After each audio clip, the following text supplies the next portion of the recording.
Pacai. Oh, kong ifacai. Selamat berpuasa.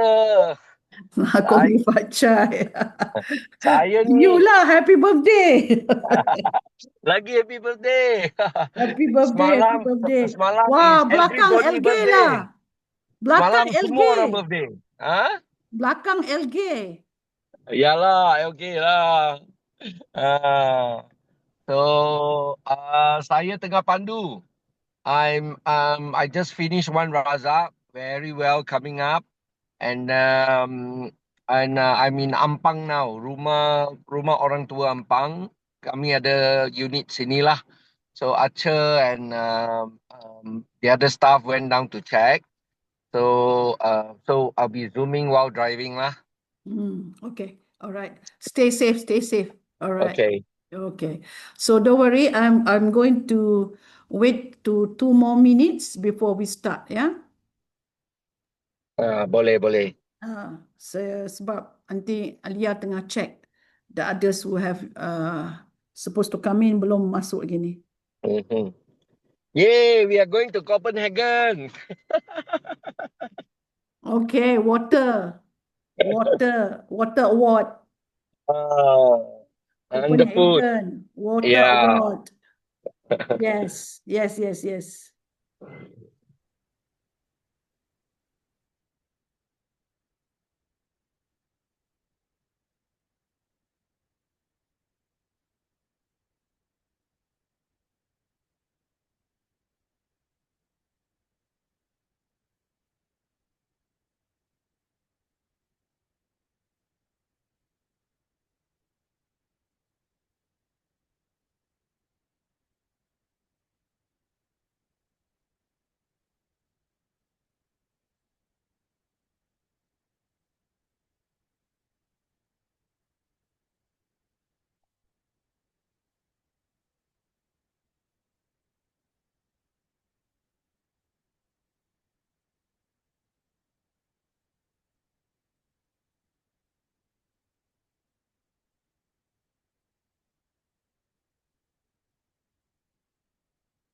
Okay, we're going to start another 1 minute. Give 1 more minute. I think we are reminding the people who have signed up to come in. Yeah. Okay, for 1 more minute and we'll start.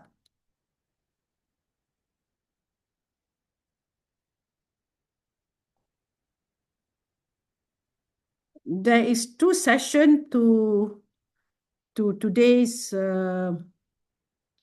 briefing. So the first briefing will talk about the SELF ESG report, and the second briefing will talk about the Think Plus Learning Bank. Okay.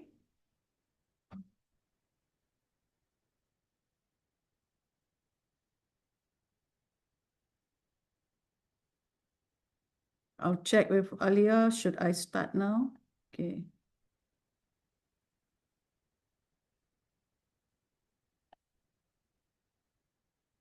Okay. So let's start. We will not wait for the others. All right. So let me blow up this thing. Okay, so for those who will join in as they come in, that will be, they all have to just catch up with the presentation lah. Okay, now in today's presentation is what we call the SELF ESG report.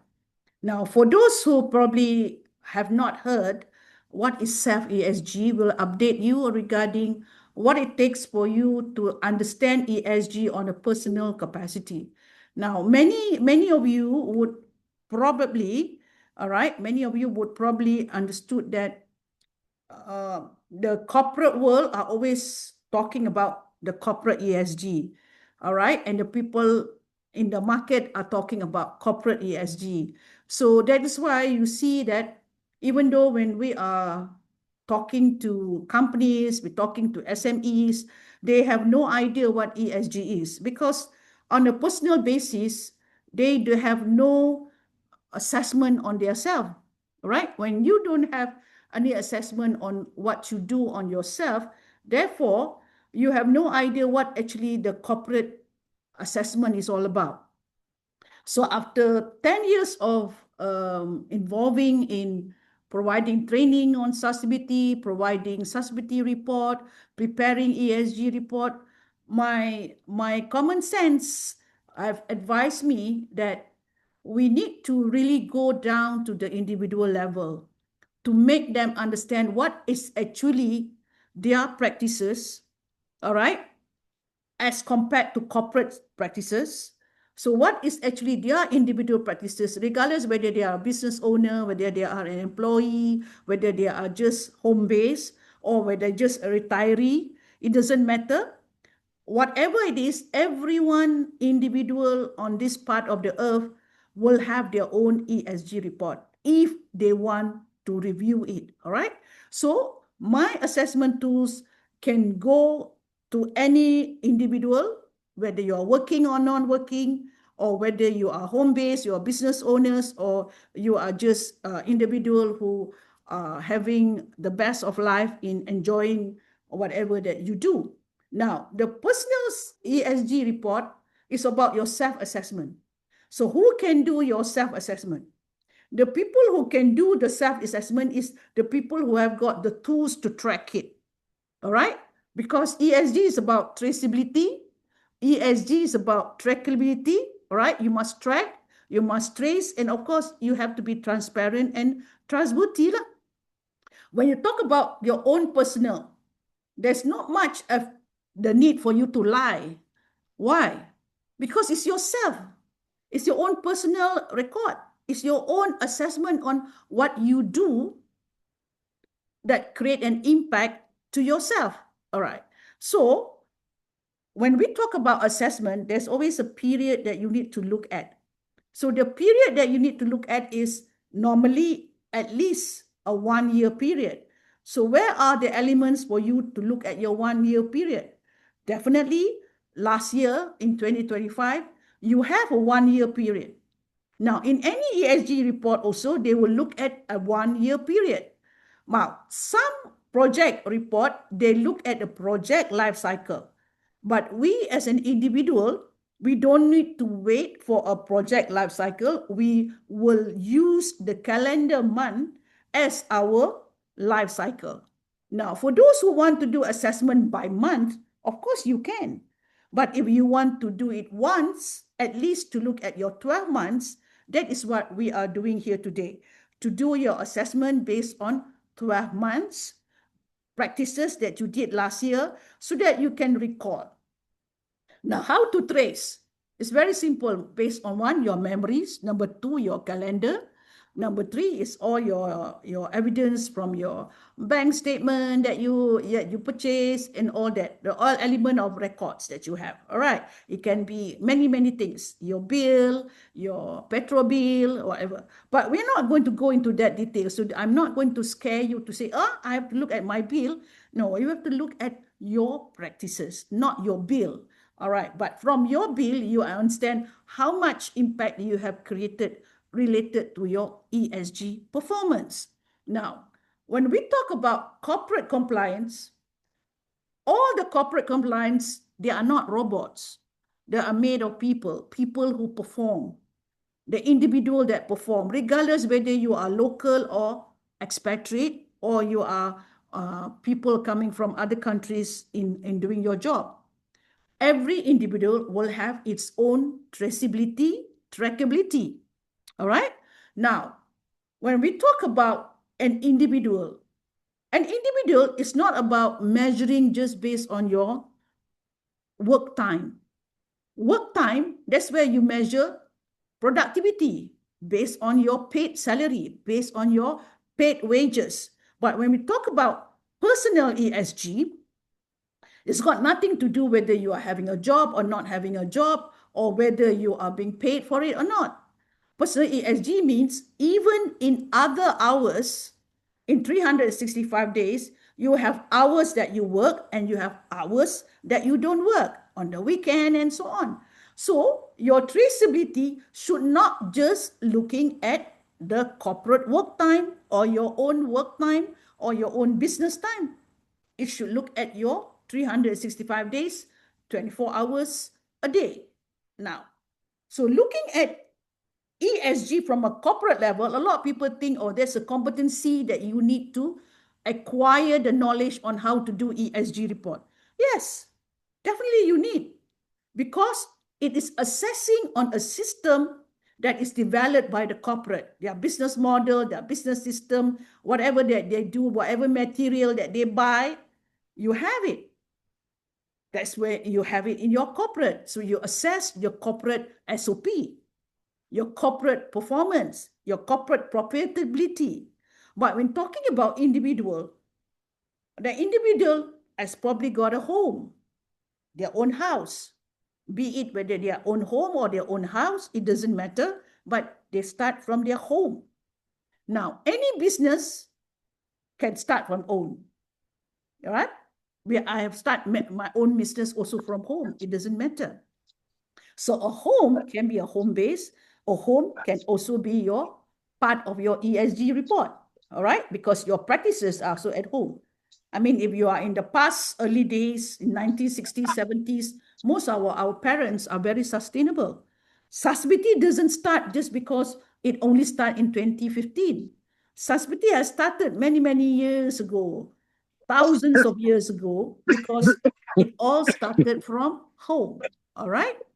Now, so looking at your personal reflection of your own ESG, it can be the fact that the calendar year will be the perfect year for you to reflect what is your personal ESG.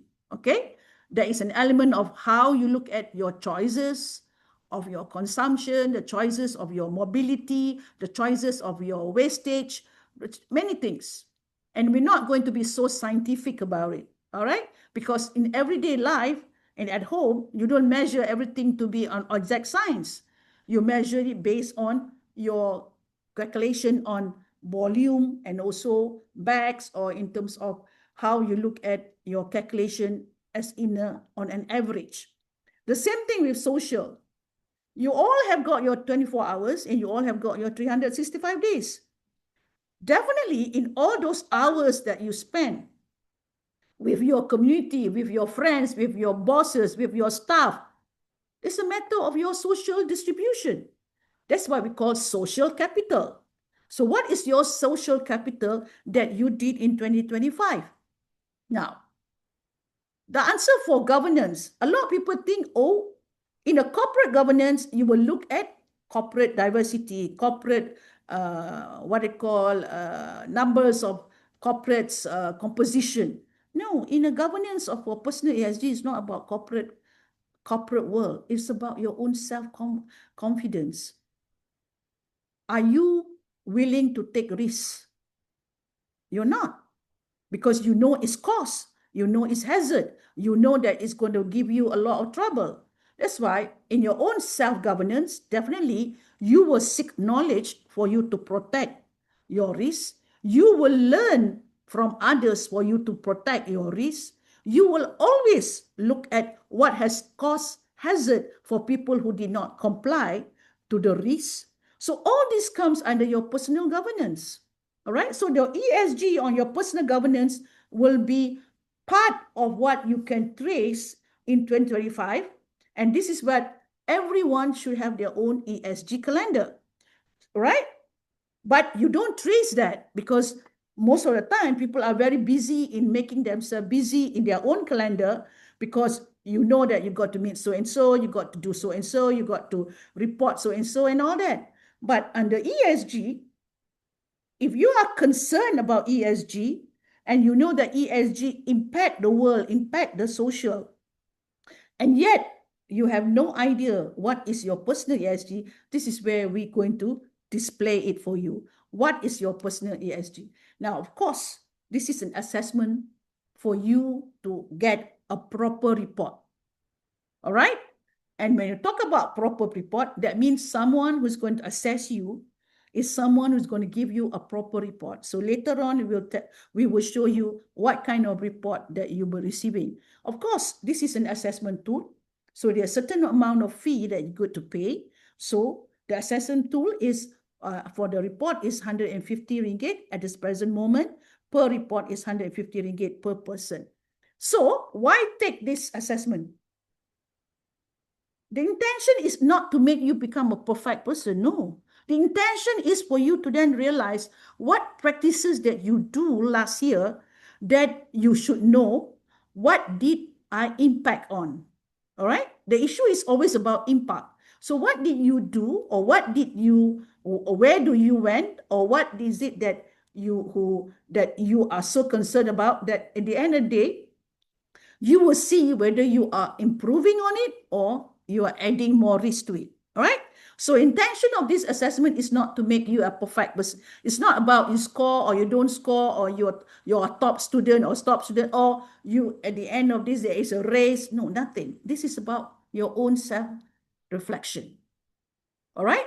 So you want to know, in any behavior that you have, you want to know, you want to have a review. Did I did well? Did I do well? Just like any other review, you want to see the feedback. But here, it's not about other people's feedback. It's about your own report. So it's a feedback to your own behavior. All right. And therefore, what you want to do is to visualize. What are you visualizing?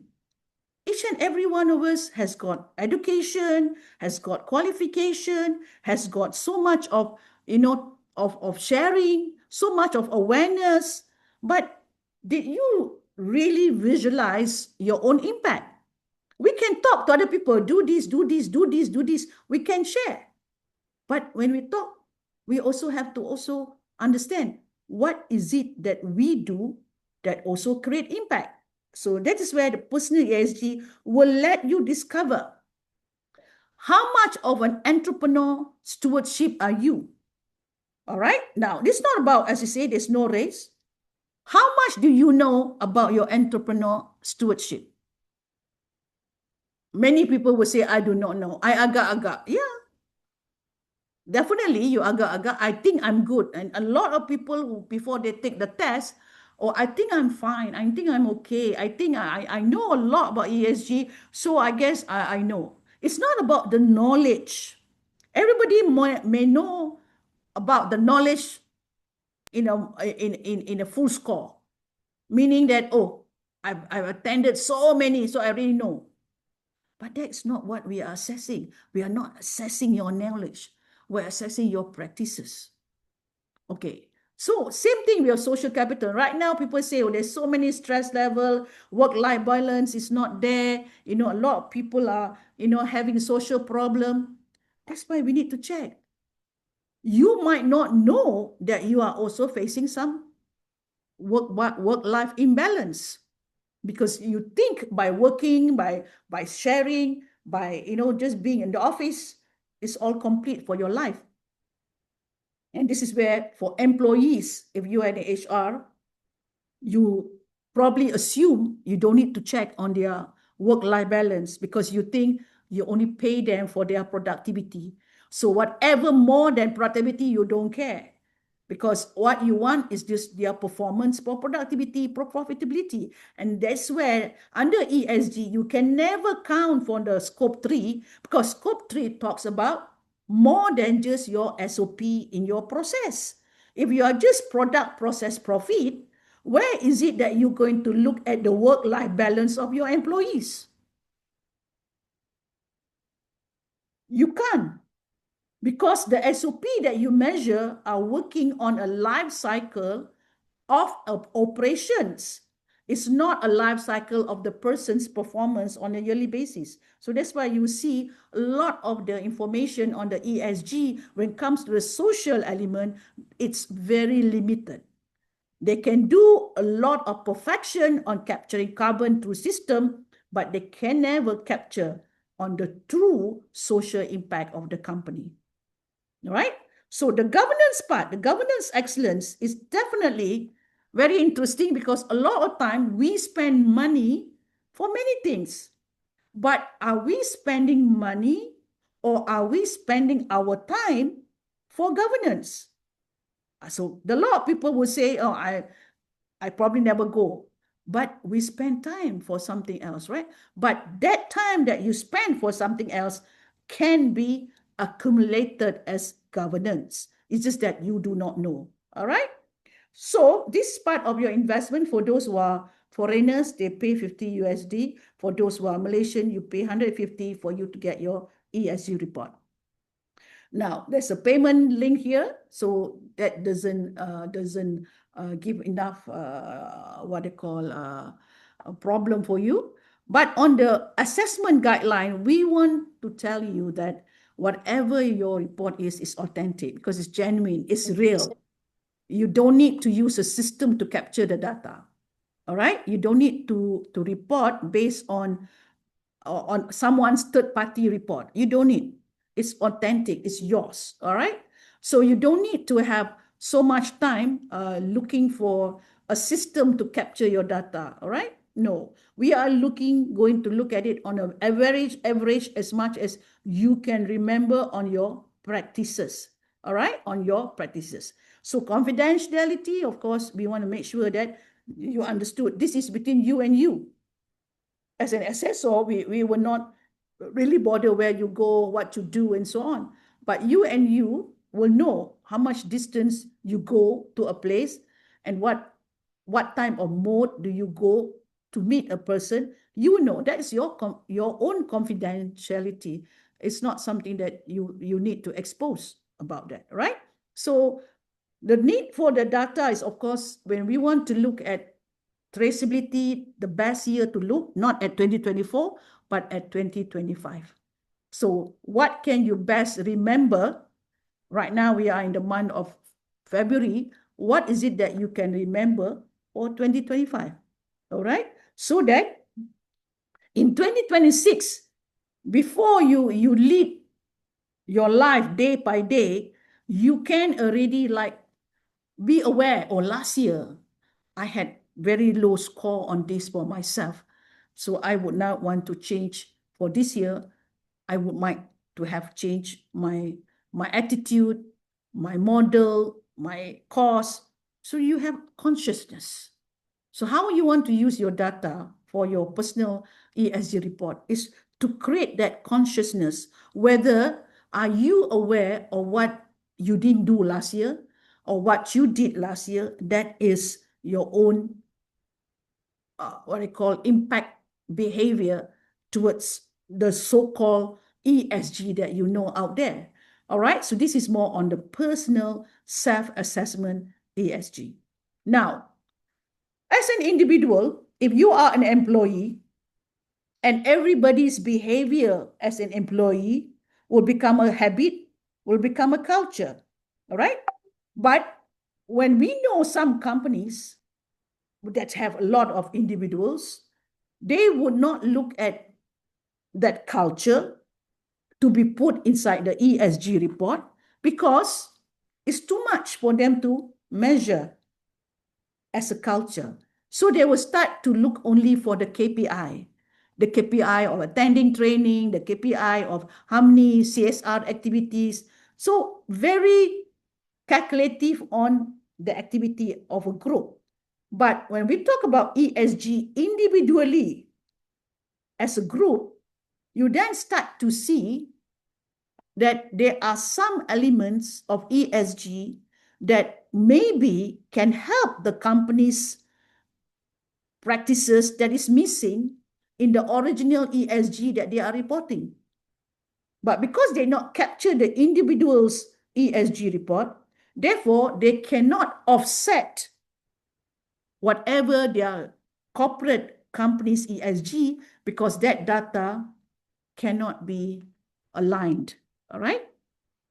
So this is where, when you talk about individual, we can also look at from the point of view why the behavior of the practices become irregular or become disjointed, because individual ESG definitely is different than a corporate ESG because everyone decision making is never the same. All right, you may want to take a bus, you want to take a train, you want to take a bike. It's not the same. Everybody's ESG is not the same. So who says that ESG is only meant only for the corporate?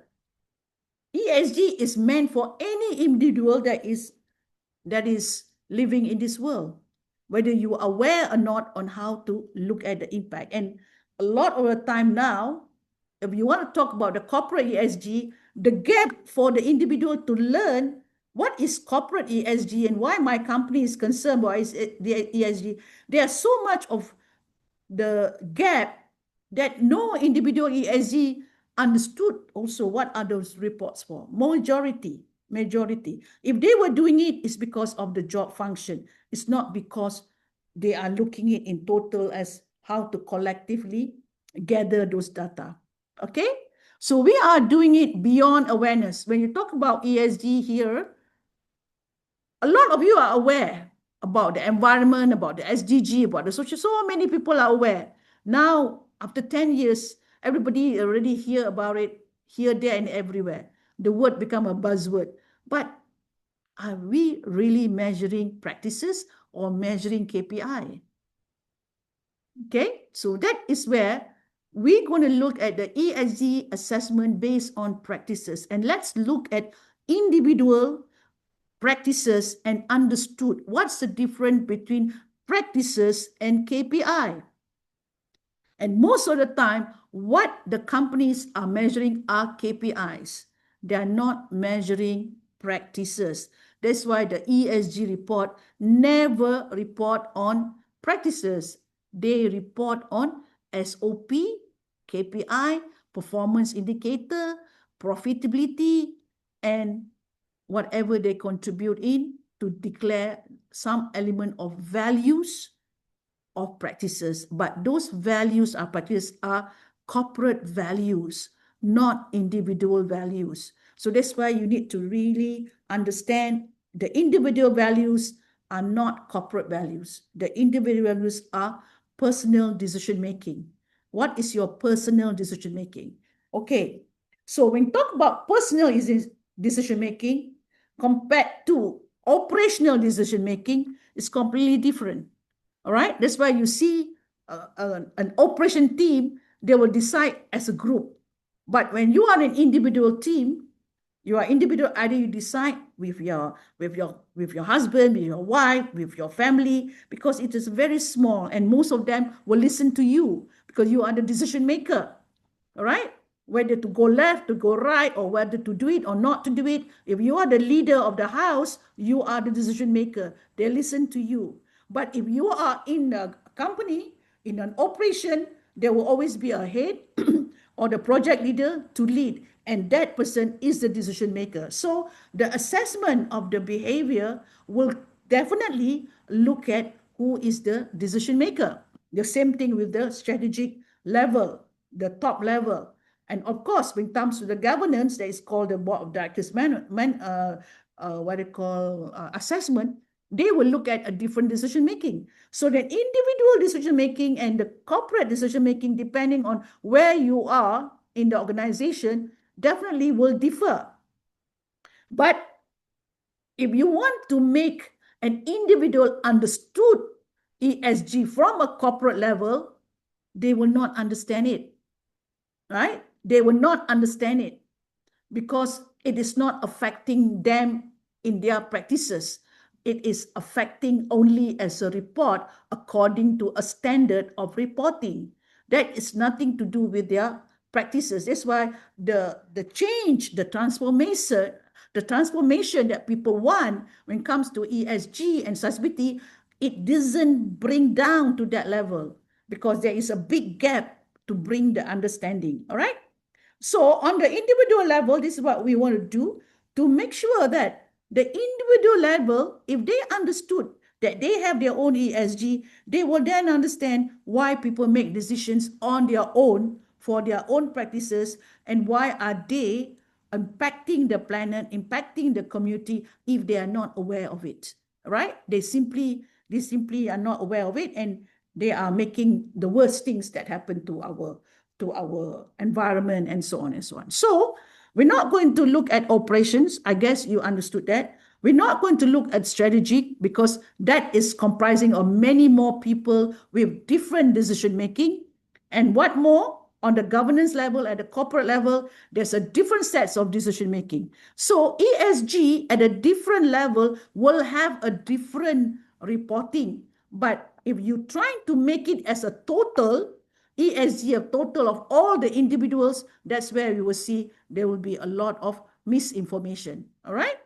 So let's look at the corporate level, the individual, even though you are in working or non-working, it doesn't matter. We're now going to look at the fact that there are multi-level assessment. You need to know what is multi-level assessment. All right. Now, from a corporate point of view, from the operational point of view, as an individual, if you were to collect your data in the month of January, February, or March, right, in your first quarter, you will get to understood that the behavior of the people behaving in the company will give you some element of practices. Okay, but if you want to go to the next higher level, people who are the supervisors, people who lead and come up with an operation or SOP, they will lead another behavior because it somehow will come to another sanitization.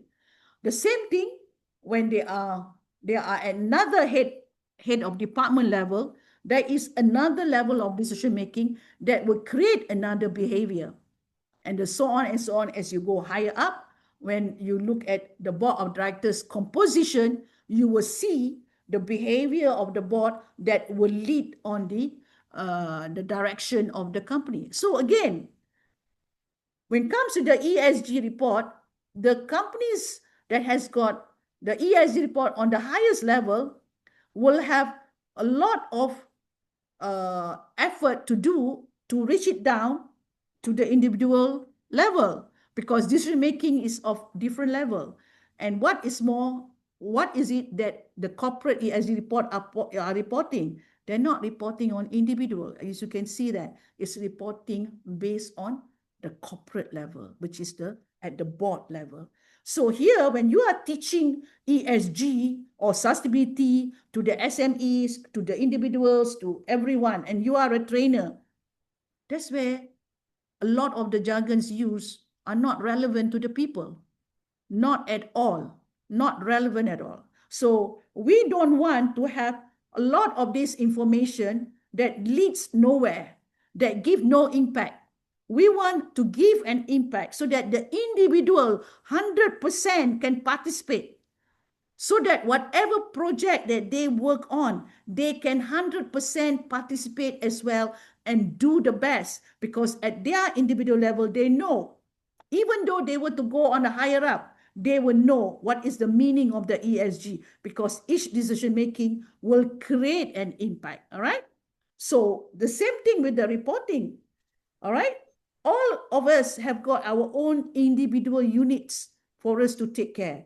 But when we talk about the reporting only at the high end, that's why you need to have a system to pull out all the data from the lower end to the top end, and thinking that you will come up with one data that can represent the whole company. And if it's a big company, it's even worse. You have to calculate all data. But if you are a small company, you're just an SME with 1 or 2 or 3 people or 10 people operations. It's very simple for you to do your ESG. You don't need to have system. You need to look at the practices. All right. So in terms of how you want to make sure the success of your ESG is to see transformation, so that the practices can be changed faster. That's why you see corporate world, when the bigger they are, they find it so hard to change, because transformation is hard because of the different level of decision making. But if you are an SME and you look at your ESG report, you can change faster. You can make decision even much more faster. All right. So moving forward, why are we looking at ESG? Get the person, the individual, everyone to be fully aware of what he has. So first level that you need to do, all right, is for the person, regardless whether they are level 1, level 2, level 3, whether whichever department they are, even they are a student, even they are, the bus driver, each and every one of them, you should know that we should not discard anyone when it comes to ESG, because everybody's decisions will impact the earth, will impact the planet. All right.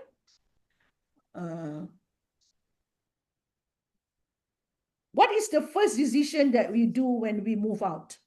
We always will say, if I want to go out from my home, remember, home is where all your sustainability is. You start your sustainability from home.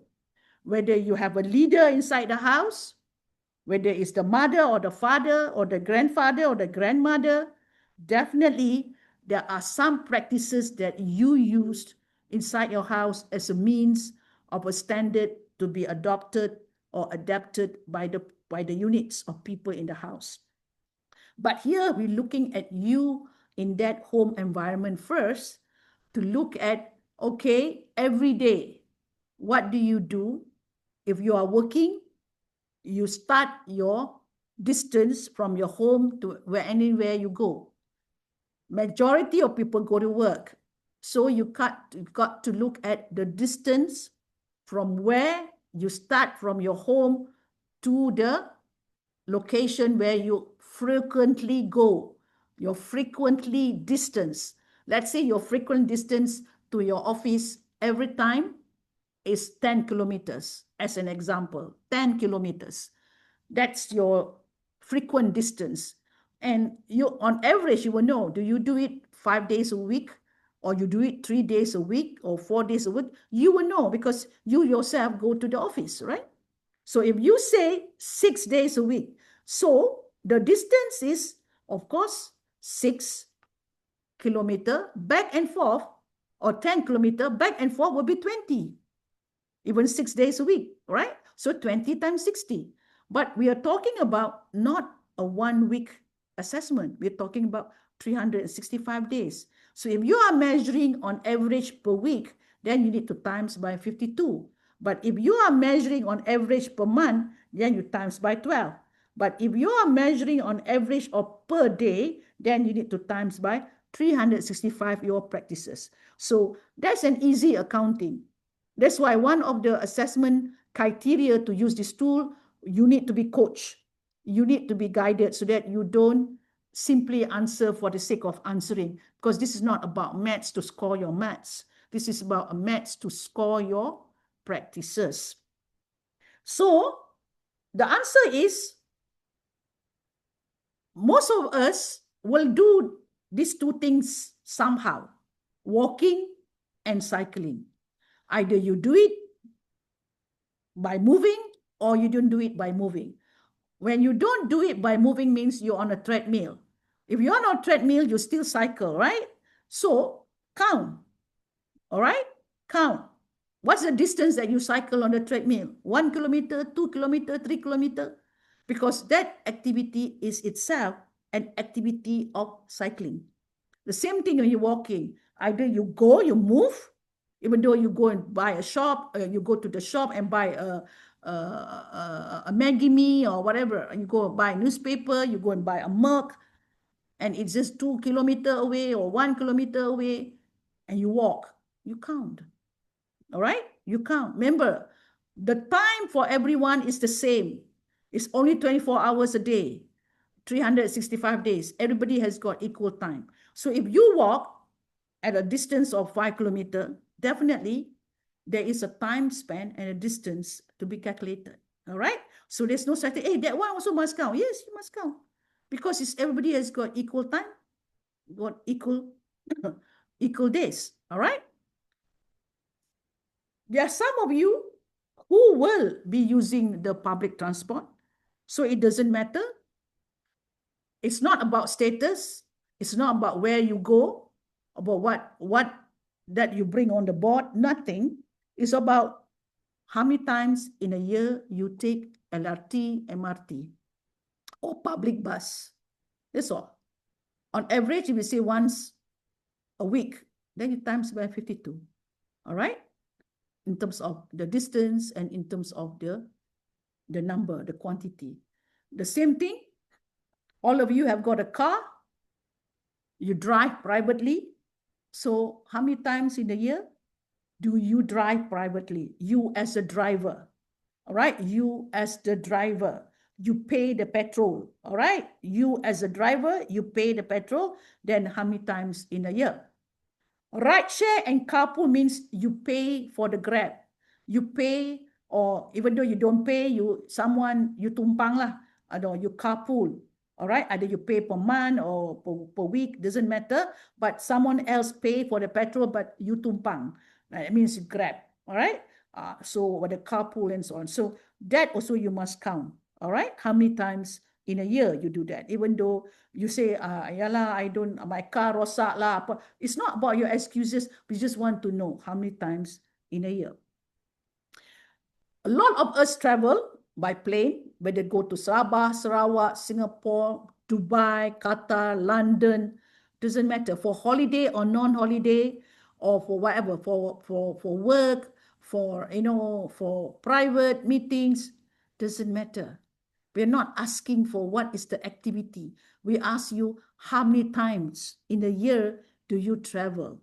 By air, by sea, by ship, by boat, all right? Even by sampan, you kayuh sendiri, by kayak, you kayuh sendiri. Also, it's good to know. All right? Because this is your ESG. You are proud what you did. I went here. I went hiking on a mountain. That is walk. All right? Oh, I go to the park every Saturday. I walk 5 kilometers. That is accountable also for your ESG. All right. Then, for those who doesn't go anywhere, I work from home. I don't go anywhere.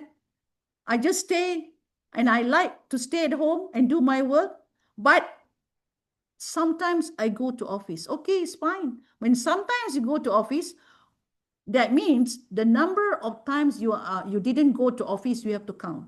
How many times? Let's say in 5 days, 2 days you didn't go to office. So it means that 10 kilometers of not going, that is kept, saved.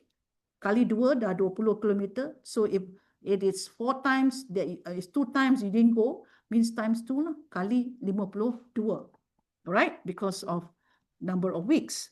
So it's simple maths. But if you are not sure of it, you can always ask the coach, all right? Whoever is coaching you, whoever wants to use these tools to guide their own people, that's where they will ask the right questions, right?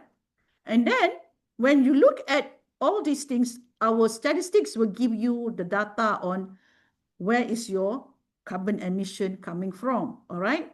But if you just agak-agak coming, of course, you cannot calculate the carbon because there is a calculation for every transport that you use. So there's no point you memorizing the formula.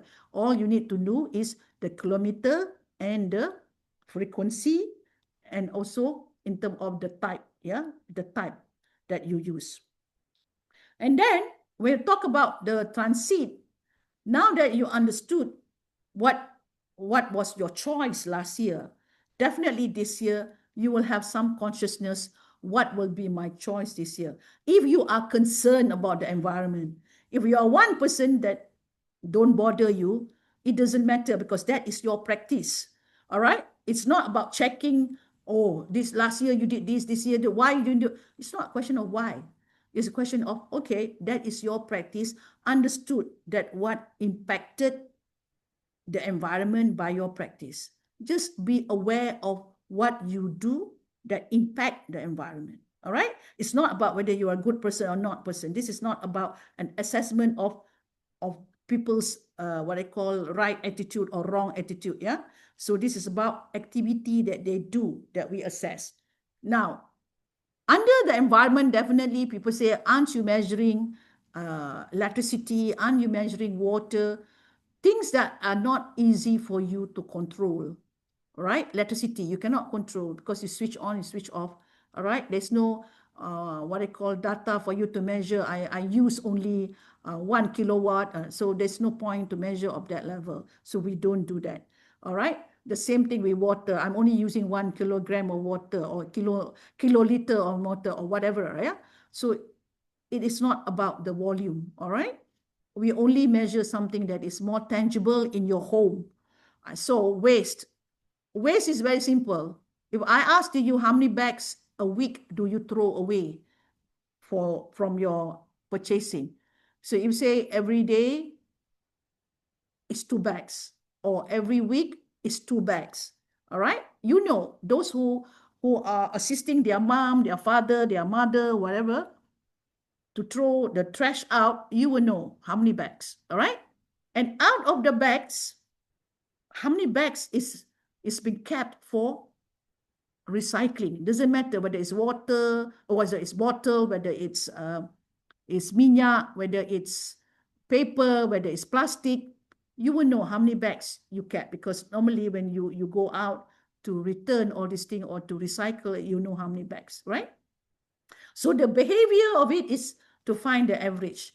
And then we also want to look at your purchasing or what you buy last year, especially electrical items, yeah, and hardware, items that are manufactured, items that you know the factory will produce a lot of energy, all right? But you didn't produce it, it's the factory. But the fact that you buy it definitely is going to impact the environment because of your behavior, all right? So items such as gadgets, such as electrical, what they call electrical points, yeah, computers, iPhones, all right, laptops, and many others. Those are electronics, radios or TVs and so on, all right? And of course, hardware, desk, fridge, all these can be counted. And this one you can look at your own what I call bill, or you look at your own statement, bank statement, and you will know what big item that you buy, all right? In terms of waste diversion, how many bags not thrown away, all right, that will be part of your circular practice in terms of recycling, and then in terms of how you look at waste, all right? And then in terms of whether you understood, right, whether you do it frequently or whether you do it often, whether you do it almost every time, that is of course part of the behavior. And also electrical items, things that, yes, you buy electrical items, but there are some electrical items you also do recycling. That is called e-waste. So that question will also come to you and say, how often do you do disposal that is returned back to the manufacturer or returned back for some other repurpose. And also, the other behavior on environmental is your purchasing behavior, whether you are doing online or you're doing physical shopping. Physical shopping means it's not about you go window shopping. Physical shopping means you shop and you bring home. Digital means you shop online and there is a delivery. But not all online shopping have got delivery, all right? So you need to measure the last mile delivery, meaning out of all your digital, all your online shopping, probably 50% is delivered. The rest are all purchased online without delivery. So therefore, we can measure that in terms of are you impacting based on your last year's performance on your purchasing, all right? On the logistics and so on. And the same thing also on your understanding about the eco. Many of us do not read label. You know, there are a lot of effort being done by the manufacturers, by the producers that put so much of effort to expect you to read. Now, we just want to know, as a behavior, as a practice, do you read those labels? Are you really concerned about what are the materials made? What are the certification that they have put on it? So if you are one of those, that means you have a behavior, right? But if you're those who doesn't read at all, that means we can understand what kind of risks are they taking, okay, in impacting the environment. So under the environmental, there is a very simple variables questions to look at your relationship with environment coming out from your personal behavior. Now, let's look at social. How much time do you spend last year? Time, this time is time. How much time do you spend last year that can build your social capital distribution? What is your social capital distribution? Most important, a lot of people will not know how to describe whether this person is under stakeholder 1 or stakeholder 2 or stakeholder 3. So let's look at how we divide. What is stakeholder 1? Yeah. Before that, we will look at the calculation based on time. Yeah, based on time. What is considered as stakeholder 1? Stakeholder 1 are the people whom you directly manage or control. All right. For example, if you are the boss, you control your staff. If you are the staff, you are reporting to your boss. So how much time does you talk to your staff in a day? And then you can time it by 365 days. But if you talk to your staff only once a week, then you only do it like 2 hours every time you meet, then it'll be 2 times 52, the number of hours spent with your staff. The same thing with staff with the boss. All right. You speak directly to your supervisors, whether it's 15 minutes, whether 10 minutes, whether half an hour on the phone, it doesn't matter. You will still need to record in terms of your time spent with your direct people in terms of your relationship with them, yeah, under the working environment. And then we have stakeholder 2, which is more related to your colleagues and your peers. This is where you go and meet a professor, or you go and go to meet people in conference, in webinars, in social media. All right, you network with them in social media. In TikTok, you talk to them or whatever. All right, those are stakeholder 2. So how much time you spend in social media, you time in seminar, in webinar, in conferences, in training, because these are all stakeholder number 2. So how much time you spend, you can calculate on average. If in 1 week, 3 days is all about other people, not my boss, then 3 days, you can say it's 6 hours working all the time, then you count by 52. All right, so it's the maths that matters. And then you have stakeholder number 3. Stakeholder number 3 is your association, your community. Let's say you don't work for association, or neither do you link yourself to an association, but you have a lot of community engagement with your own community. Like you go to the mosque, you go to the church, you go to whoever you believe that you have a connection with. That falls under stakeholder number 3. All right, meaning people that you have so much of relationship to attached to as a community. All right, as a community. But if they are not your peers, but they are people who you do not know, but you connect with them, then they are people from the community, not directly your peers or your associates. That's why if you are always on LinkedIn and posting and guiding and whatever, those are not associates. Those are stakeholder number 3, community.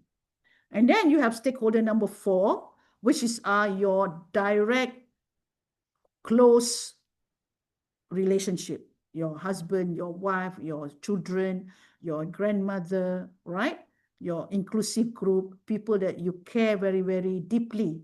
Yeah, it affects your emotion, all right? Whenever that is involving them. Those are stakeholder number 4.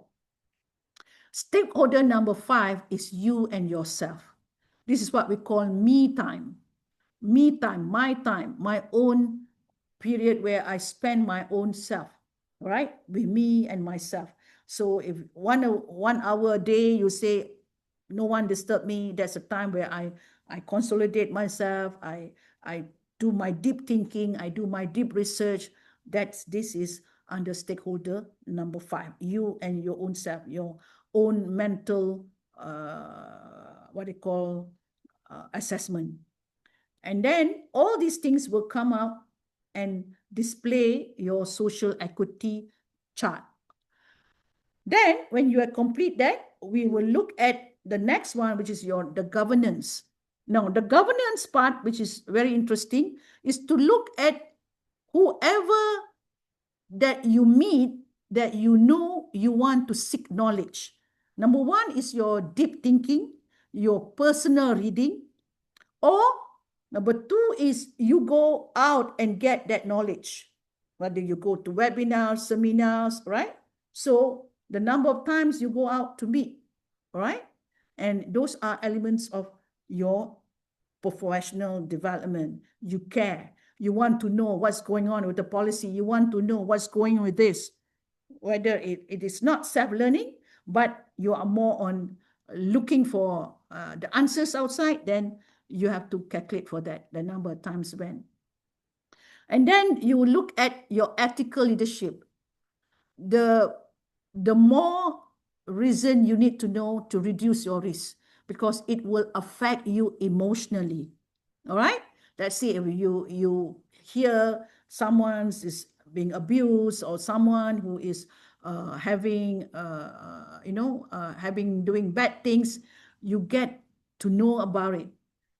Or your boss or your staff come to you for feedback and saying that, we need to discuss on something serious. So those are all ethical topics. All right. So how much time do you have in a week that you know you are discussing, or you are thinking, or you are really, really concerned about this topic? These are the governance that you need to record. How much time in a day that you really look for such ethical behavior? All right, that you must know, you must know. So that's where you build your governance. And then, of course, ethical discussion with friends. You gossip with them. They say so and so is doing something wrong, so and so is no good. But the time spent by talking is actually falls under your ethical discussion. The same thing with your suppliers, with your partners. You spend time because you want to give them the true picture about, why you're concerned about them and so on, and how much time you spend with them, because those are your governance. You need to tell them what you need to control for them. All that falls under your supply chain, the people that you depend on, not directly coming from you. These people are your third party. So you need to inform them what the do's and the don'ts. So how much time do you spend with all these people who are your third party?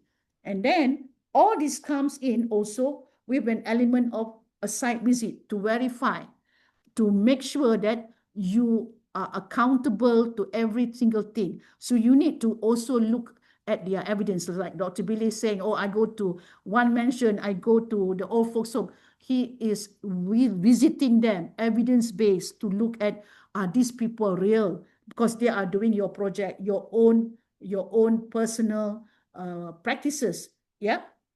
So how much time you spend to look at all this will reflect your practices. So, and all this will be captured, and you will get this dashboard. All right. This dashboard will come in, and you will get a report coming out of it. Now, what is so important about the ESG reporting is to ensure that you have a purpose. You can then realign. You can then make a shift. Oh, I didn't do this well. Oh, I didn't do this so much last year. So you can have that mindset. Oh, I need to control my costs on online purchasing. I need to really look at the paperless item. There is an element of the concern. That is what we want for the individual to know and to react. And then to make that shift. What is it that I didn't do? And what is it that I do not know? All right. So all this comes into whom should I make better relationship then? If I know this is going to bring me to a lot of risk, what kind of governance should I be protecting myself?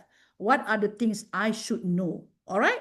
So this will help you to come up with your own ESG impact dashboard, which we will give to you in the form of a report.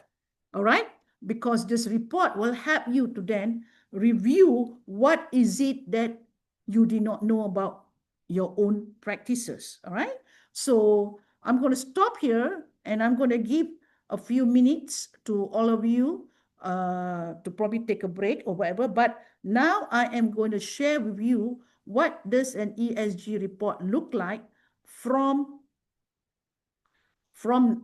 someone who has done it. Okay, let me share this for someone who has done it. This is an example of an ESG report that we do for people who have done the template, who have filled up the form. I won't give the name of the person, but what I'm trying to say here, I'm going to scroll down very fast. Like when they give the data, we will give a write-up of what are the data that we have captured based on kilometers in total.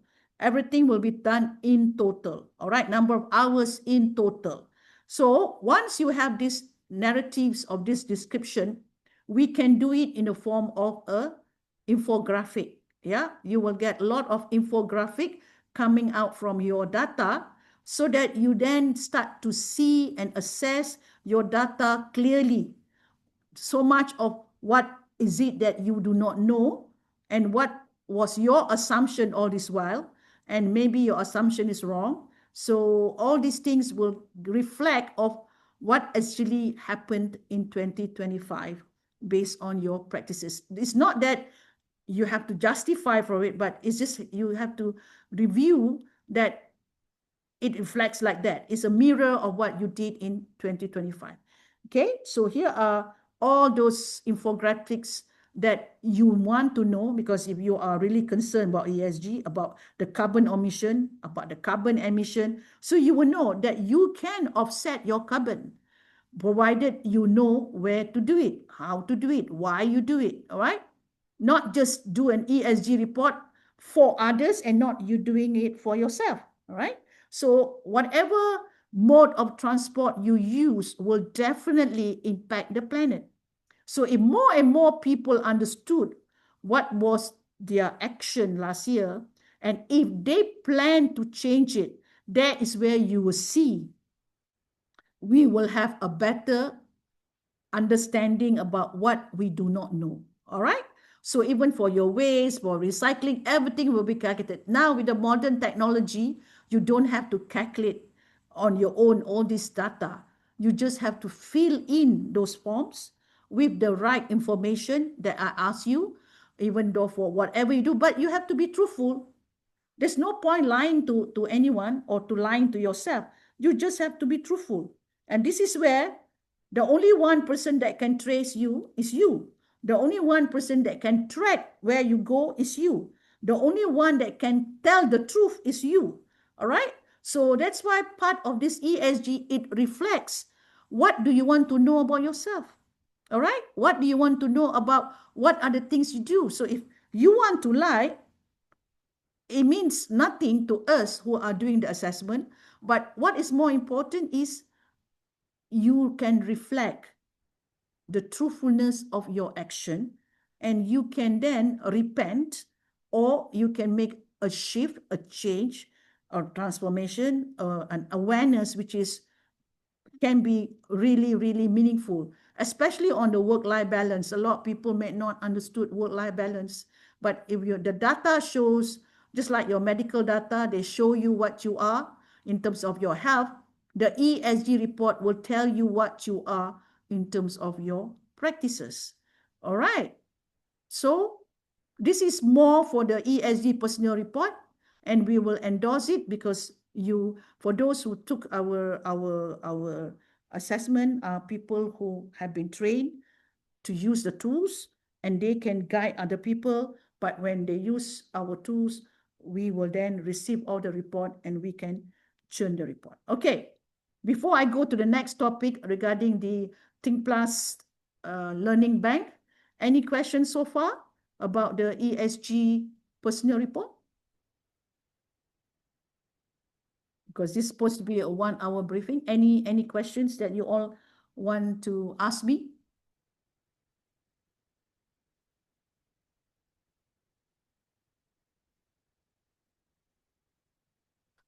If I put you all to sleep or what? Ada respon?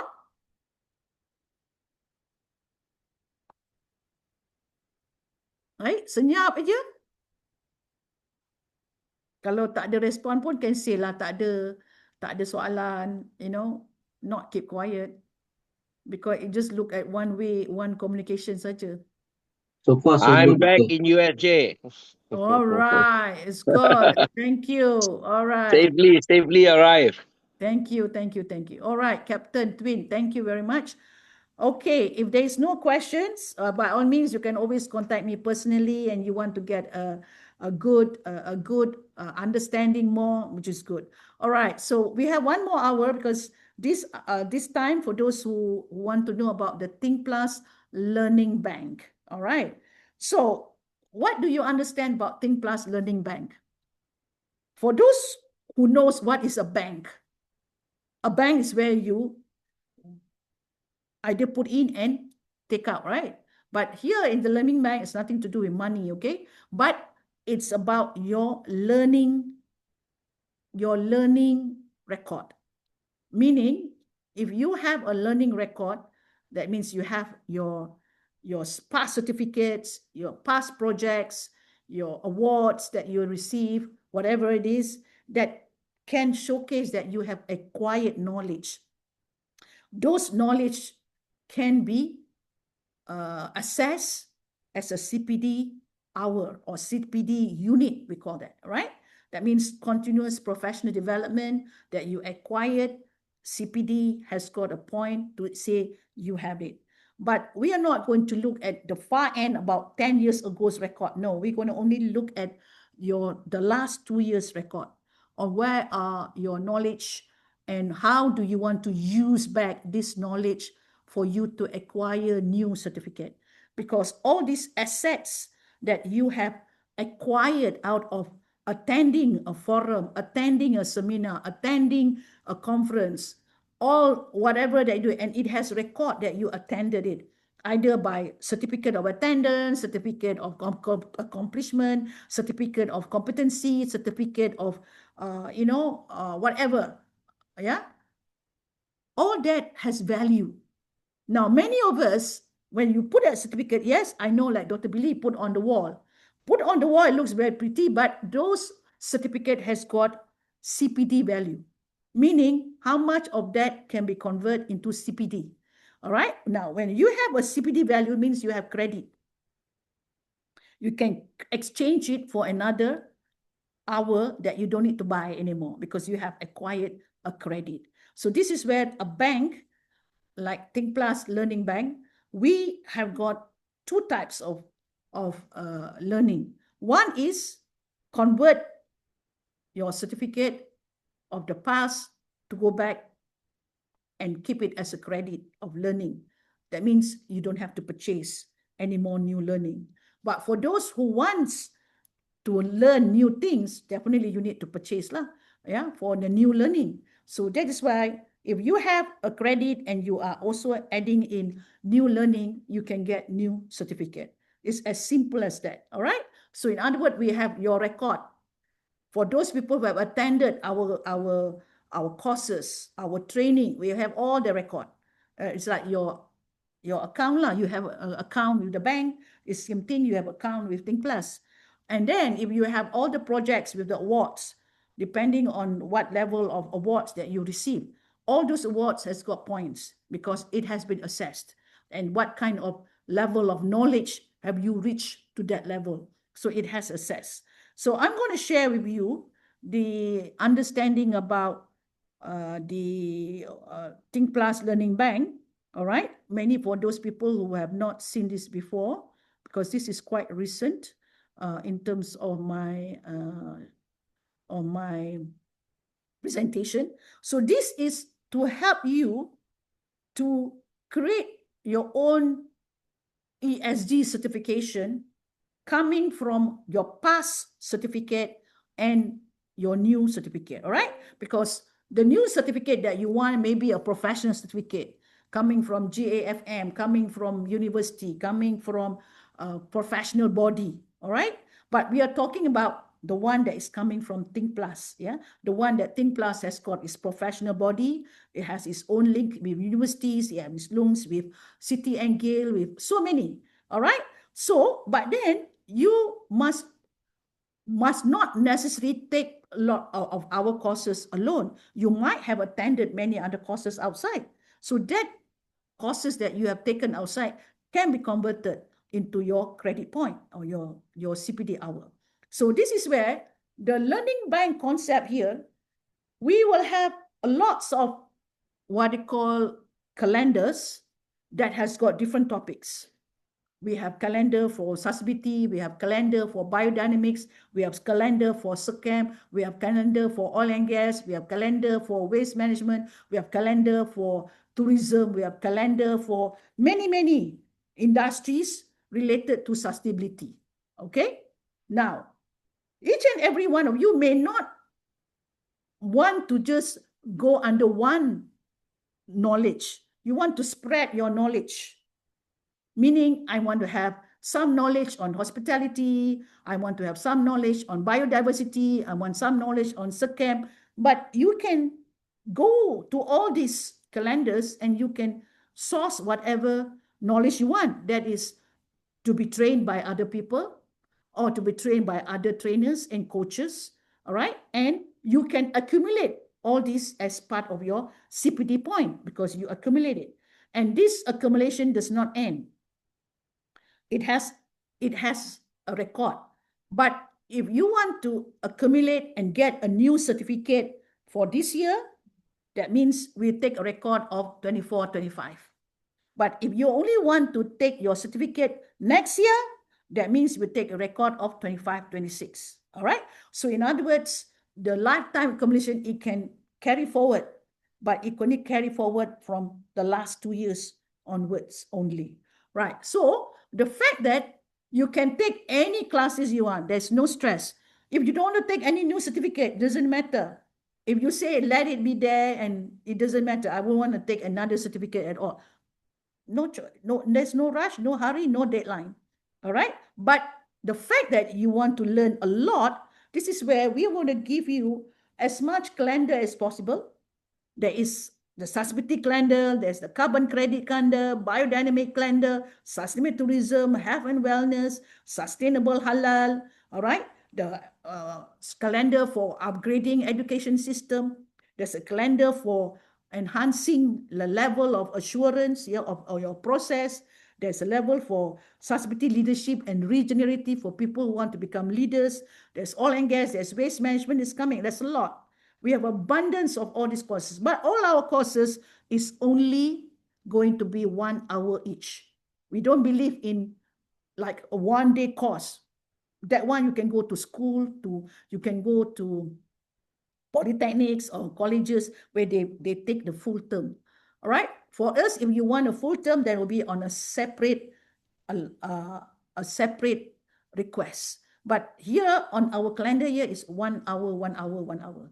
All right. Meaning it's just something you purchase for 1 hour. All right.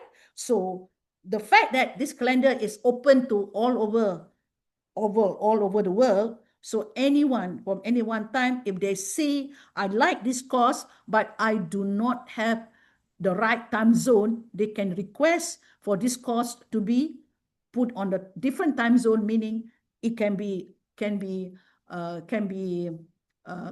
later. All right. But anyone who have the schedule here, they want to sign up for that schedule, the trainer or the coach who are assigned to that for that course that they have put in, so they can be on standby for that day. But if no one is catching with them on that day, but there is a request for another day, of course, we can always make another one, another day for that training to be held. But within this month to the month of July, we've already filled up most of the courses that is based on this topic. And every day we are adding on to this topic because there are many trainers who wants to join the bandwagon. I have people coming from Pakistan. I have people coming from Dubai. They want to participate in this learning bank. All right. They find it interesting. Now, what is the important thing about under this learning bank? You choose whatever hour you want. Remember, this is for new knowledge where you never had a certificate before. You never had any attendance of any certificate before, but now you want to learn more about biodynamics, for example. Then you can choose all the 1 hour modules that you want. But if you think the timing is not right, you have to put your comment in that registration form, choose a different time zone or whatever is your preferred time. All right. And then, of course, if you are someone that is associated with Think Plus, you know that you are a coach, you can become a referee. You know a referral? Meaning, oh, who introduced you? The question is, who introduced you to this form? Oh, my coach is Zamil. My coach is, I know, Murugan. That is where you have your referral being mentioned there. That's why very easy for us as admin to know who refer this person. All right. So because you are the coach, you want to monetize yourself as well. So if you did not market your own calendar, then other people might market your calendar. But of course, if they are referring themselves as the one marketing it, of course they will get a referral fee for that, right? And the same thing, trainers would get the training fee, referral will get their referral fee. But what is more important is that user will get their CPD point. Yeah, person who learner, the learner will get their CPD point. So, but how to convert your CPD point into the new learning, into the new credentials. That's where we have some points for the, if you want to take advanced certificate, professional certificate, executive diploma certificate, executive master certificate, or the GFM certificate, which is the certified sustainability ESG manager. All right, that is GAFM certificate. You can accumulate your points to get to that. So you don't have to rush which one, which year you want to go. It doesn't matter. All right, because it's loading into your bank. But the most important thing, how do you create your credit pathway? So credit pathway means points that knowledge that you have acquired before, but you don't make use of it. Like in a way, you don't convert it into something more tangible, which is the CPD point. All right. So this is where we can help you for the last 2 years. If you have been attending so many conference seminars, prove that you have attended it and what is that course all about, and we will give you your accumulated CPD point. All right. So that's very straightforward for you to convert. But what is more important is what is the difference between a learning bank and a financial bank. I think financial bank, all of you easy. All of you have got a bank account. But now a learning bank, you ask yourself, do you have a bank account with Think Plus on your learning bank? So for those who have already been trained, definitely you have your learning bank account. All right. But for those who have not yet been trained, that means we have to open your learning bank account. One way to get it, of course, very simple. You want your learning certificate in the past, regardless where you learn, to be converted into CPD point. Then we can open the learning bank account for you. All right. So you can deposit it for us to lock in your learning account. What you want to do with it is entirely up to you. All right. Whether you want to use it to accumulate for the next certificate or for the next whatever that you want, we can only accumulate it for certificate, not to convert into cash or to convert into anything else, only into certificate. All right. And you can request if you want other things that is related to training. All right. And then, of course, for other reasons, so there are certain requests that you may ask, and depending on our assessors, on what is it that you are converting. Again, if it's knowledge, it's easy, but anything else like projects, like awards, we can also convert it depending on the industry. What industry are you talking about, and what is actually you are trying to convert? All right. And then, because this is a standalone micro learning modules, is easy. You don't have to take 6 or 7 hours to learn about one subject. If you say, I only want 1 hour, that's fine. You just go and take your 1 hour. And if let's say every month, I only want to take 1 hour each of all this calendar, that's fine. Because you just want to broaden your knowledge. Not necessarily you want to go deep, but you want to go breadth. Meaning you want to spread yourself, your knowledge. And especially when talking about now, a lot of the training, we just cannot spend time on that, because not everybody wants to focus on that. They want to focus on spread. So if universities wants to do that, by all means, we can share our calendar and they can assess whichever topic, the 1 hour topic that they want. The same thing, I'm associate a professor of UTP. They keep on asking me, give me a 1 hour talk on this, 1 hour tag on this. So I said, look, now it's easy. You just tell me which of all this topic that you want to give to your student. This is 1 hour. All right. So by all means, you can register for your students, for your lecturers, for your professors. It doesn't matter. Yeah.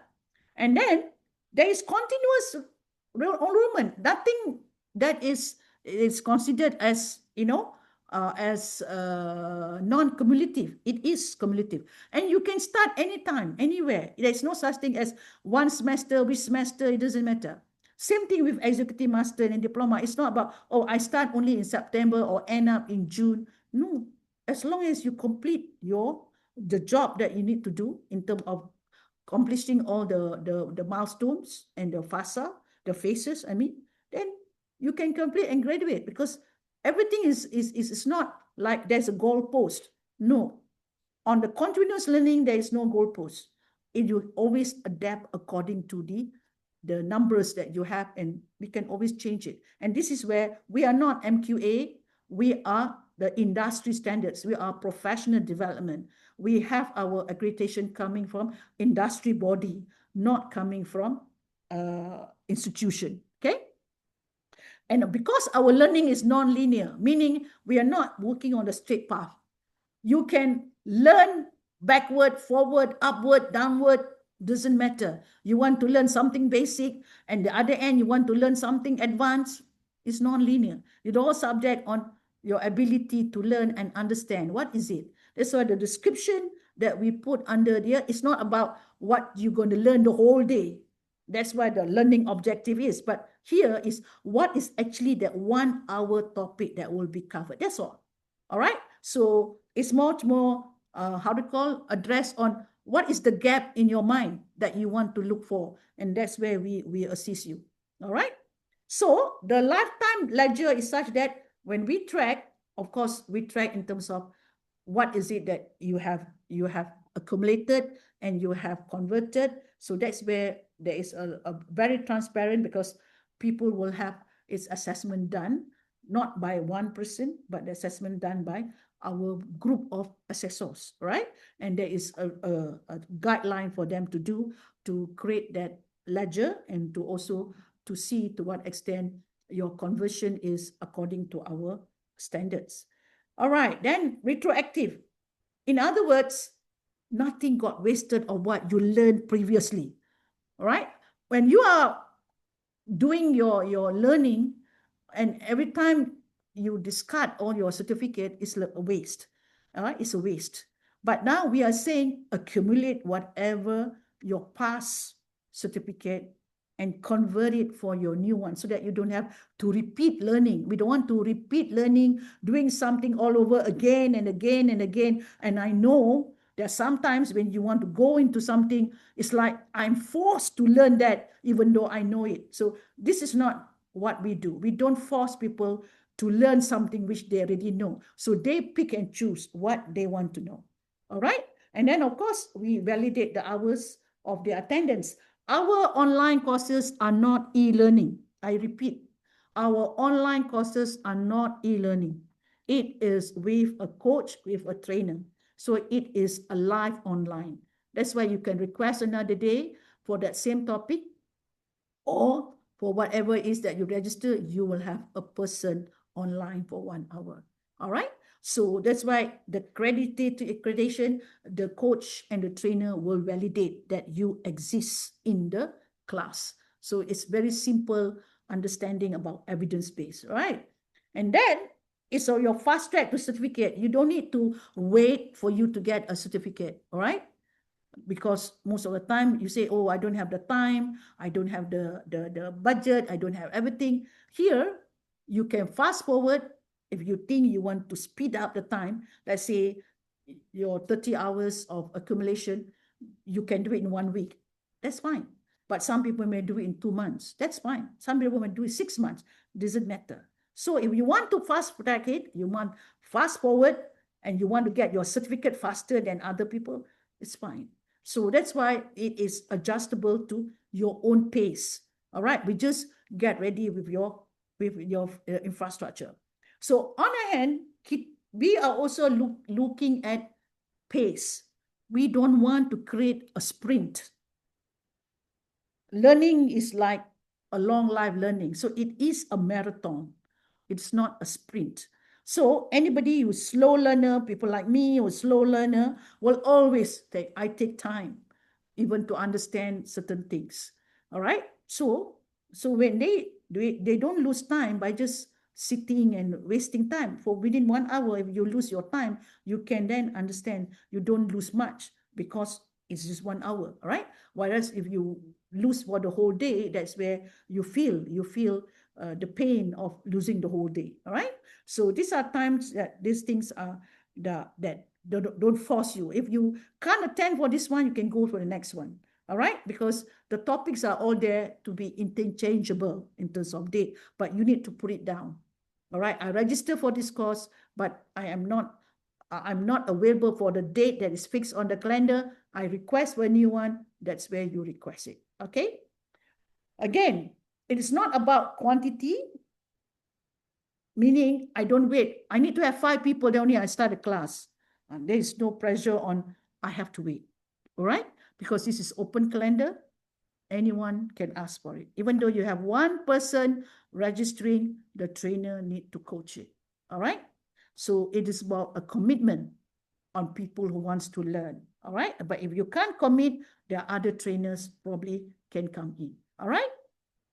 The fact that this is non-linear, is continuous, it has a lifetime ledger, so you don't lose anything.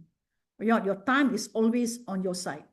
You take your own pace. There is no rush, no finishing line. All right, we tak kejar graduation. But if you nak kejar graduation, boleh. It's all entirely at your pace. All right. So this career stage and what we do, the lifelong learning, the expansion plan, all this comes with an element of fitting in your real life. What is your immediate need? If you are in this industry, let's say you move to a new job and the industry says, you need to know this. And where are you going to find the learning? You can't find it. And that's why the calendar helps. Help the people who are looking for fast and short-term questions, all right, and short-term presentations that are immediate, so that they can fix whatever issues they have to a much more faster mode. So for those who wants to start, this is where you come in and join the calendar anytime. All right. So what is very important about our tier is that you can come in as a group, as an organization. All right. And if you are looking at a project assessment, project point of view, then of course you enter the MGSA. That is a project assessment. But if you're looking at from a foundation level, that is where we will help you to see whether you need it for a green skill, because it's foundation. But if you're looking at an executive level where you want to supersede as a leader, that's where you go for the executive. But if you want to do it because you want to be internationally recognized, that's where you go for the professional development, the certification that has got ISO standards and so on. All right. So professional courses, for example, you want to go for professionals, but you might not decide whether you want or not. These are some of those elements and the fees that we go. All right. The same thing like this for professional courses. If you have an option, if you only take one hour and you don't want the certificate of attendance, all right, but you just want to attend the class, then you only pay 50 ringgit. But if you go for option B, what is option B? You want to attend and you only want a certificate of attendance, then you pay 100 ringgit.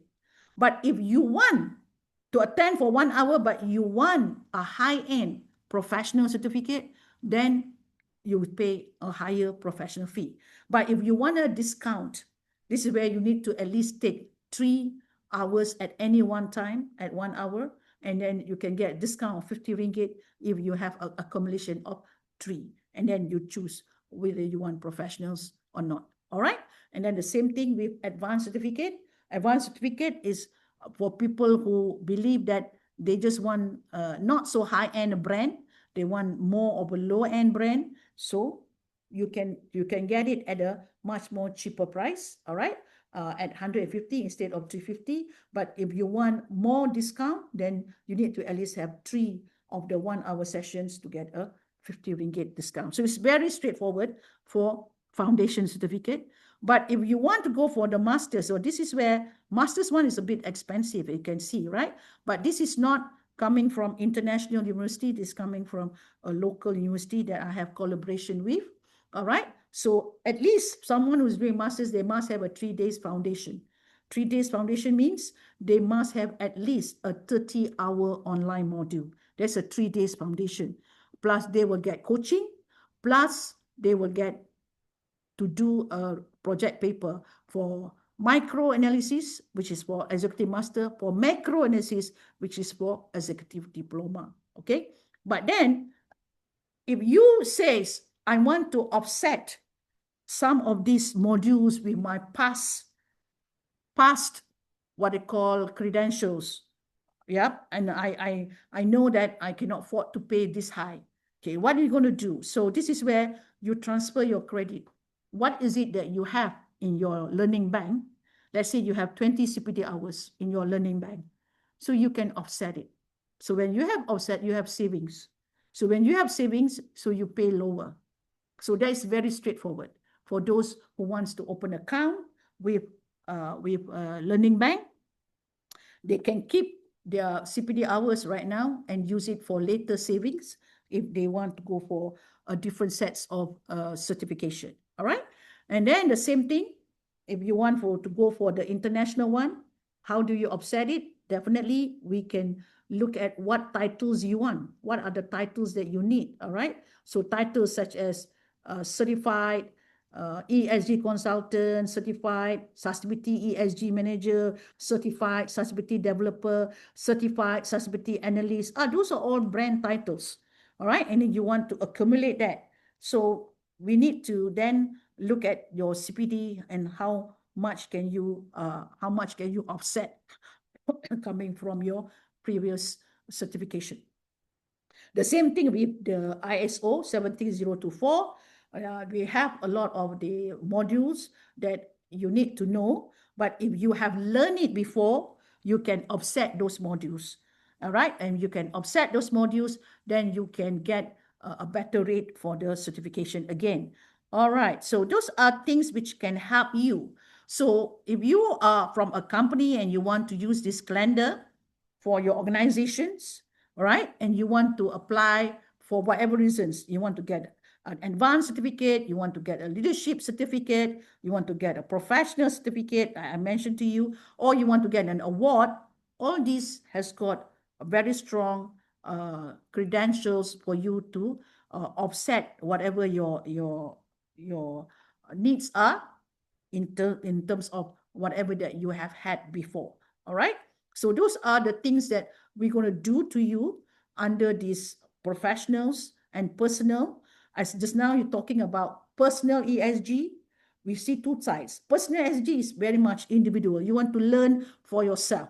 A corporate ESG, you want to learn because you're doing it for the job that you've been doing, right? We have seen that. Now, the calendar month for the Learning Bank is for your personal, and it can also be used for your corporate.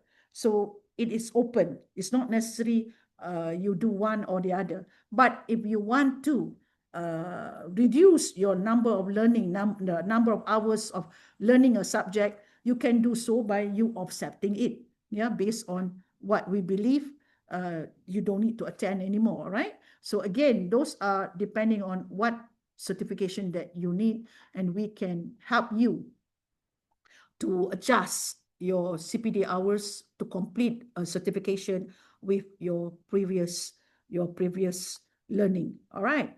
So for those just now who understood the ESG personal report and corporate ESG report, you can see it's completely different in terms of its approach. All right. One is on individual behavior. The other is on organizational operation. One is on personal growth. The other is on stakeholders, transparency, and all that. One is on personal carbon footprint, and the others is on emission, on resource management, and the other one is on your relationship, kindness, and personal well-being, and the others is more on labor practice, community impact, and safety, while on governance, one is on self-discipline, personal ethics, where others is more on the board diversity, audit quality, and so on. And the most important thing, your framework, what you do for your own ESG is about you and your values, your kindness movement. How kind are you to the environment, to the people, and to whatever it is? Whereas, well, you want to do for the corporate is about the corporate framework to look at your sustainability values within a framework of the P5. So that's why you see completely there's a difference between what you do under personal ESG report and what you do under the corporate ESG report. All right.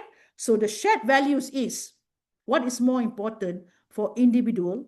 All right. Is every sustainability element is related to your soul.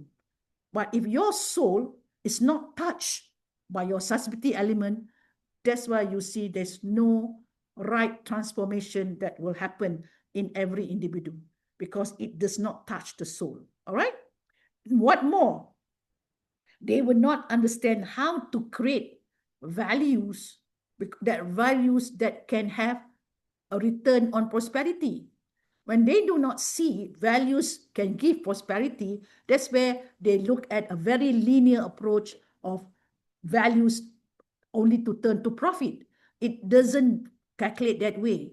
Prosperity will give you more by not just profitability, but by other values that you may not be seen as something that you target. But prosperity comes in abundance. They don't come by the KPI. All right. That's why when you are a leader that has got a strong sustainability practice, you are a regenerative, agile leader. You adjust yourself. You adjust yourself where your values is always giving back to your community, giving back to the planet, and that's where your prosperity will always keep on growing because your soul is connected to it. That's why the shared value is always circular. It's not a linear. But a lot of people will always think linear, thinking that is only the straight line. That's where you are wrong in terms of understanding the ESG as well, because you're looking at it from a linear point of view. Then, in terms of your ESG role, even though you want to become a coach, you want to become a trainer, you need to then help people to guide them how to look at their metrics, yeah, so that you can explain to them personal metrics and corporate metrics are completely different.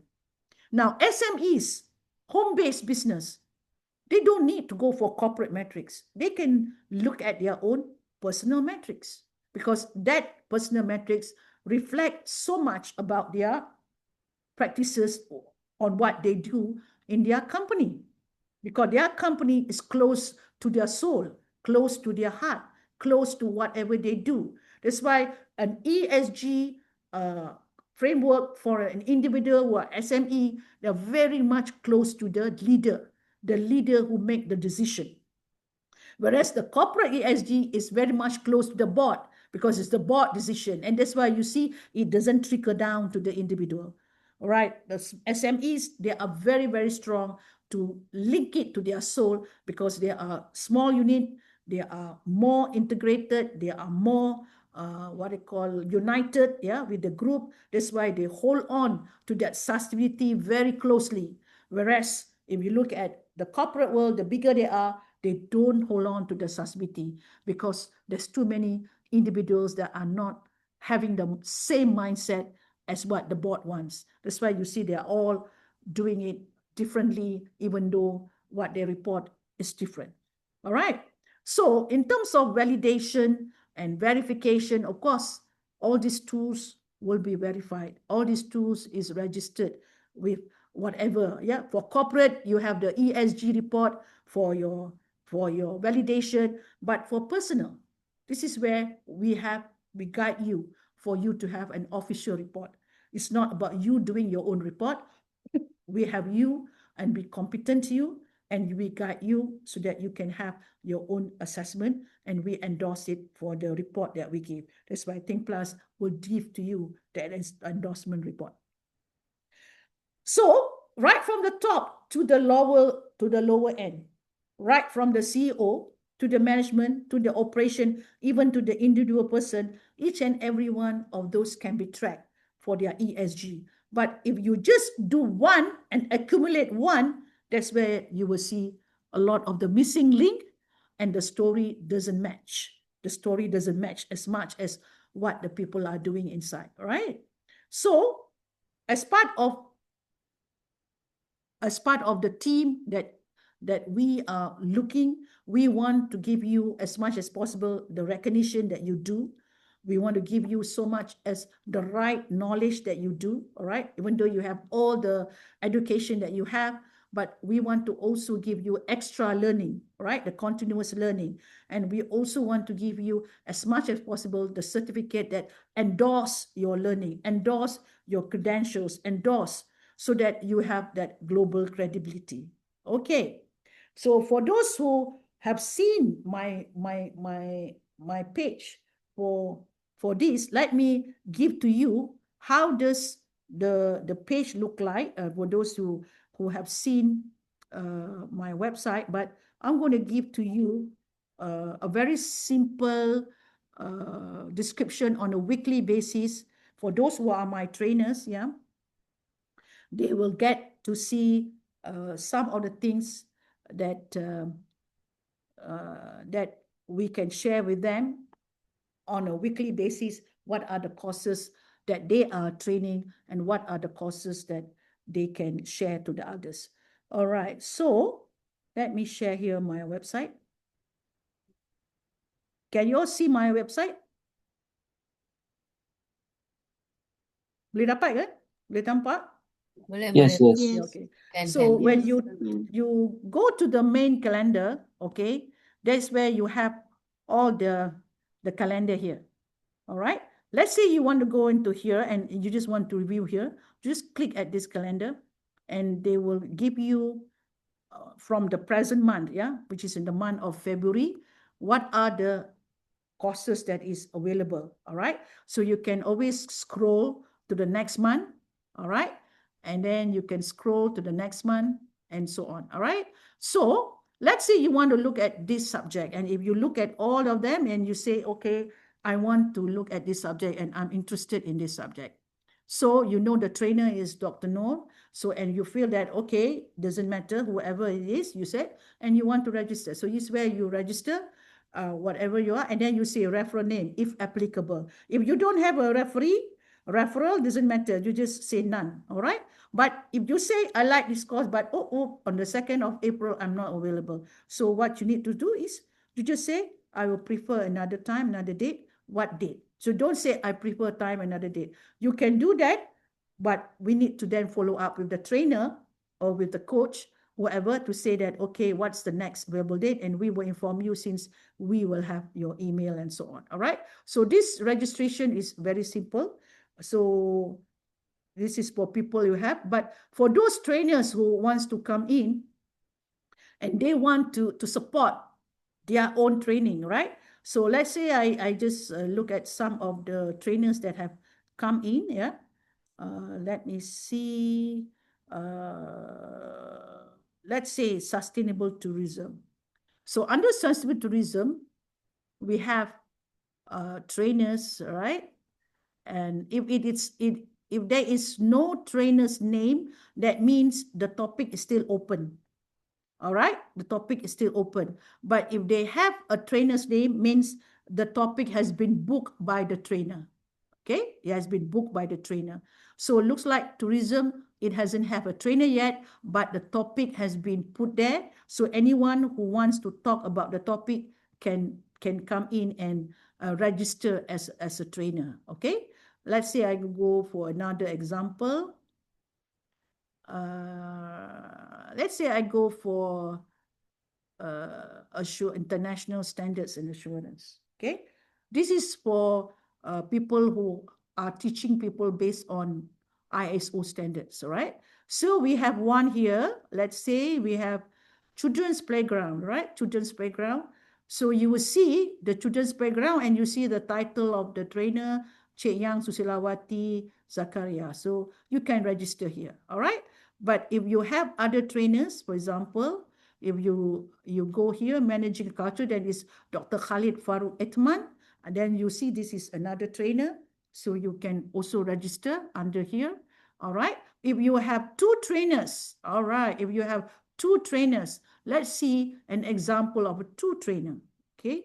You can have that under, let's say I give an example of under sustainability leadership. All right. Sustainability leadership, there are two trainers here. Let's see, we look at this. This is Dr. Daniel. There's one trainer, okay.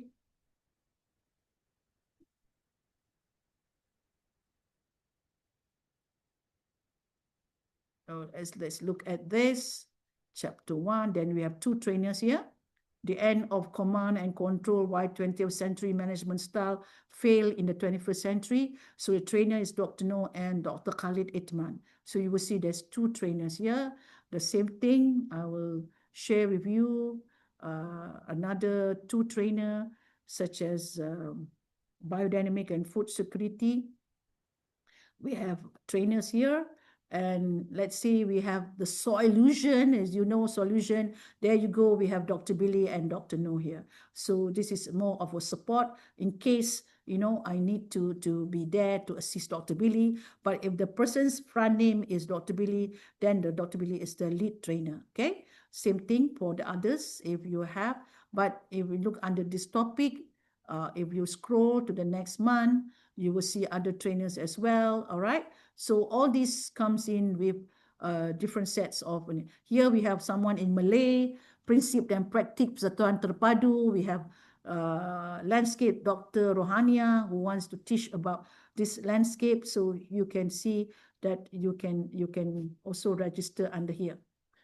All right, so that is more from the website you can look at. I also will share with you something that we normally do by giving you the detail. All right, so detail part, this is where I'm going to show you through a PDF copy. Okay, a PDF copy regarding a PDF version. All right, here. Can you see my slide now? A PDF version. Boleh nampak?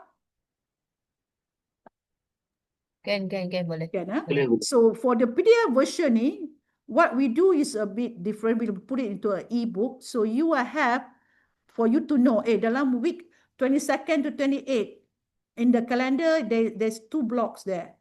So what is that block? So you will see under the e-book, there's 2, SELF ESG Report, SELF ESG Report. Okay.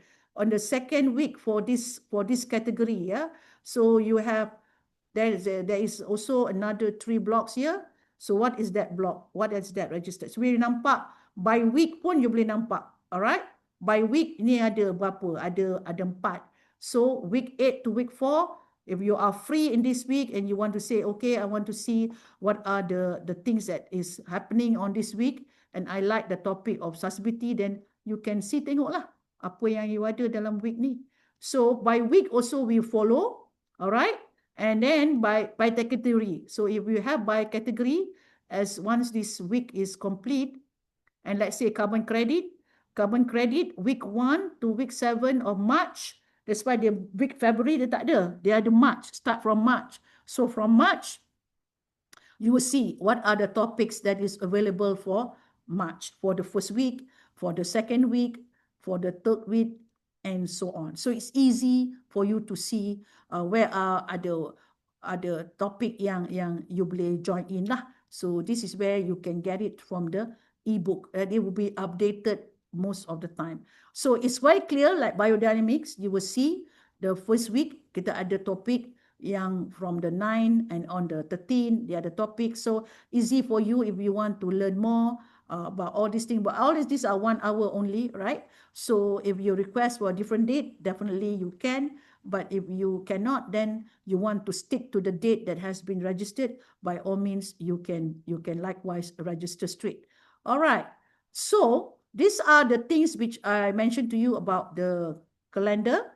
And all these things are all registered, all right? For oil and gas, definitely is for men for oil and gas. So more for very technical plant operation, refinery.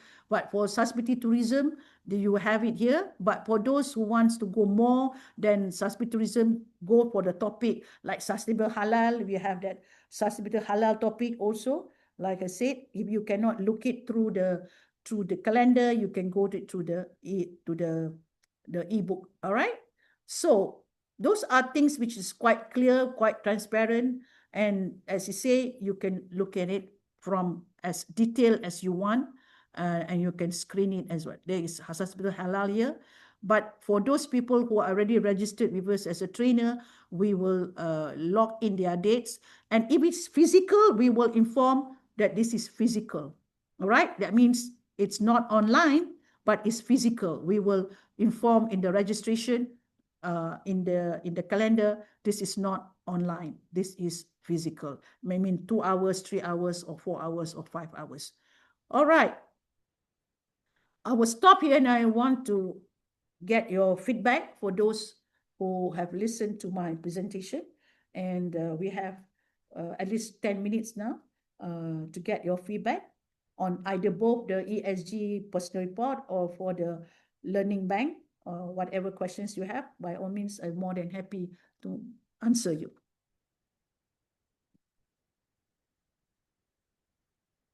Buka lah kamera. Tak nampak pun orang kat belakang. Time for question. Boleh buka kamera.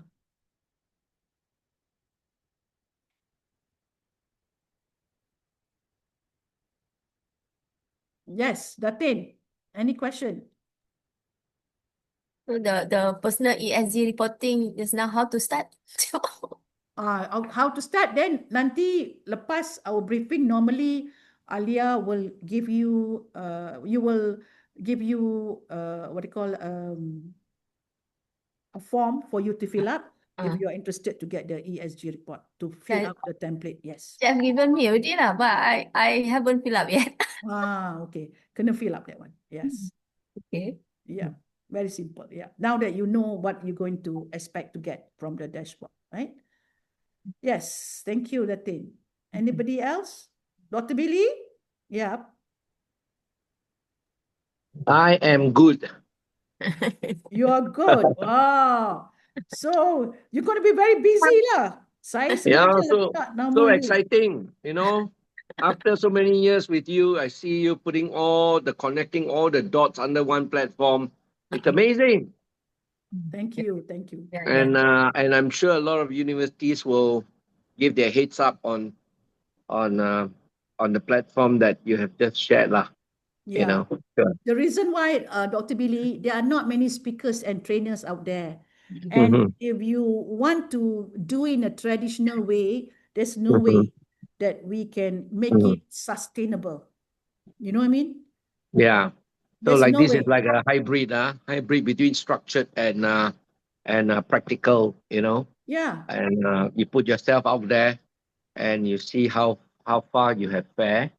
You know, I Yeah. think this is good lah, self-reflection, because humanity now, they don't want to think anymore. They just want instant. So this could be something that bring us down on the ground, you know. Always All of ground. us, are a training institution. Dr. Billy, you are also a training institution. You have so much of knowledge, but how to impart the knowledge, all right? So part of your model is, of course, to share before they could understand what you do. So I've seen a lot of your work. You are updating them, educating them, but all the time it's on your free will. But now they have to acquire it lah. Yeah, because we have to do it first, because our challenge is that how to bring up the underserved, how to bring up the OKU, how to bring up the autism.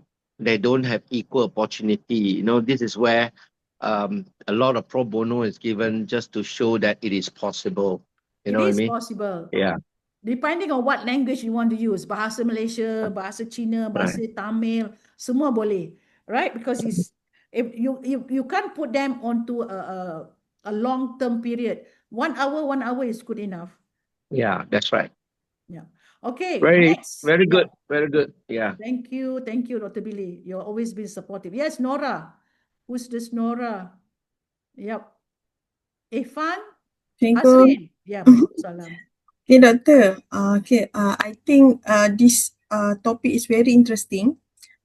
And maybe after this I akan communicate dengan doktor lagi lah untuk further learn about this.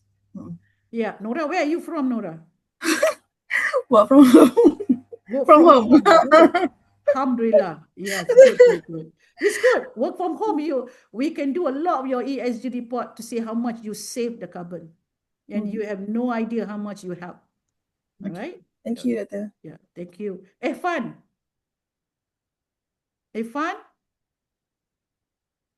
Hasrin? So far so good, Doctor. Yeah, so far so good. Oh, nanti boleh tanya soalan dia tak boleh jawab nanti ni. Tengah membaca kat ni. Yeah, you are executive diploma punya student, banyak benda nak kena buat ni. Now that you have a lot of tools kan, But Tunggu case study doktor ni. yes, definitely. Yeah, you do. Anybody? Irfan ni siapa ni? Irfan ni from anak Dr. Roha ke atau Irfan professor ni? Dr. Irfan? Not sure which one. No, Haslinda? Captain? Murugan? Maizon. Help me. What is questions do you have in mind? Cik Din? Din?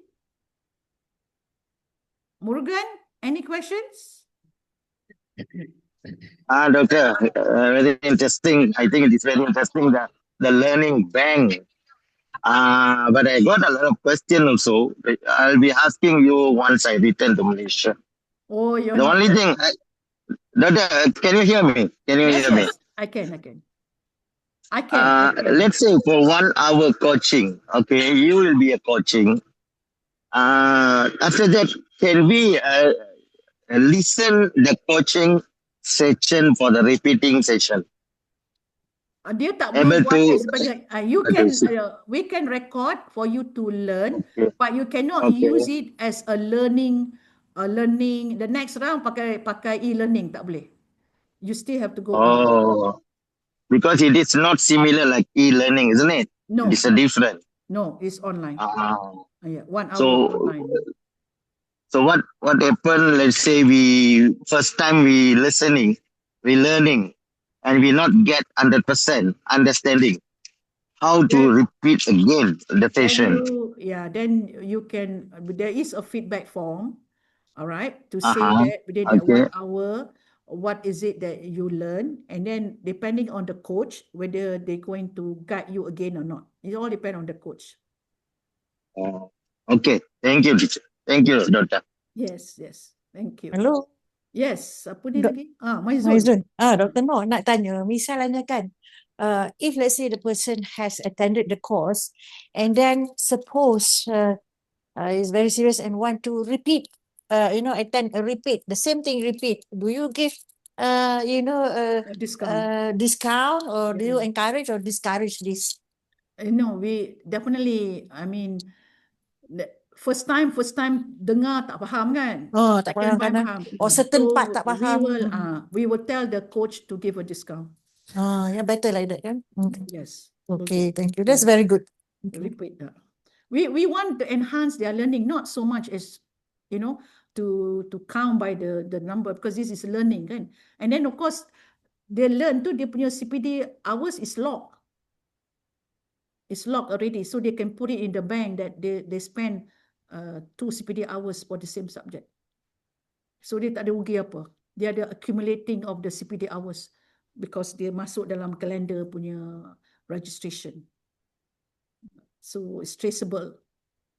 Captain, I did not get to know you better, but you seem to give me a thumbs up. So boleh introduce yourself?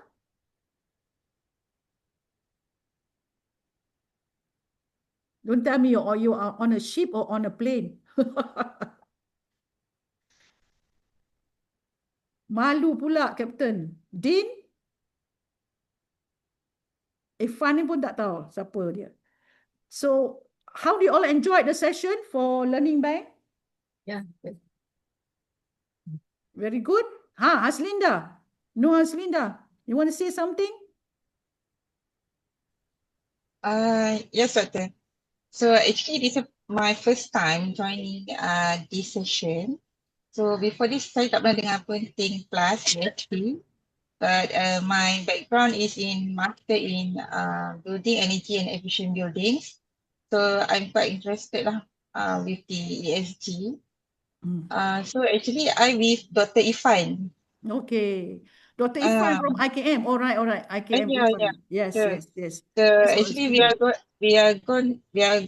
are planning to be one of the sustainable arts and technology. So quite interesting. But maybe I would like to expand my knowledge on yes. Dr. Wan, no Haslinda ni kan. You know that a lot of the student kadang-kadang kita boleh buat dalam 2 bahasa tau. Kalau you request, I like this topic but I want in Malay, boleh request. Oh, okay. Okay. So I lupa nak cerita. Kalau kata tourism, oh I like this topic but I want in Malay. Boleh lah. Dia ada dua bahasa. So nanti I will ask my staff akan cerita, kalau yang ada dua bahasa tu tadi boleh tukar. So maksudnya dia boleh, orang boleh beritahu there is two bahasa. Kalau ada bahasa like Tamil pula, dan kita boleh rasa English Tamil, English Arabic, boleh. Kita boleh letak. So English Malay pun boleh. Ataupun Malay sahaja, no English pun boleh.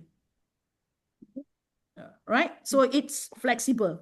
So lecturers, trainers and university student kadang-kadang ada topik-topik yang kadang universiti tak boleh ajar, especially like waste management, a lot yang live case. Because saya bawa more orang yang ada projek. Saya ajar trainer-trainer saya orang yang ada projek. Macam waste management, saya akan bawa orang daripada Egypt yang ada buat green energy, yang ada buat. So kita tak akan, saya akan inform orang-orang yang bukan orang-orang yang macam just academic. No, our trainers are mostly non-academic. So that's why kita tak sangat concern about the apa MQA base ke apa ke. Kita more concern on knowledge seeking, learning and CPD. Okay, thank you so much. All right, I've been informed by my staff that I'm supposed to start another Zoom, so I have to end the session here. Thank you so much for staying with me. And Din, so Din pun ada kat sini. Din, apa nak add in? Tak ada apa, Doktor. I baru nak fahamkan sesi ni. Sebab sorry lah tadi I tengah busy dengan handover. Okay. This last week I dengan Petronas lah. Okay, faham. Tak apa, nanti join the oil and gas one. I am coming in with the oil and gas. Okay. All right. Okay, thank you so much. Thank you all. Selamat berbuka. Okay, thank you. Bye. Thank you. Selamat berbuka. Bye. Bye. Thank you.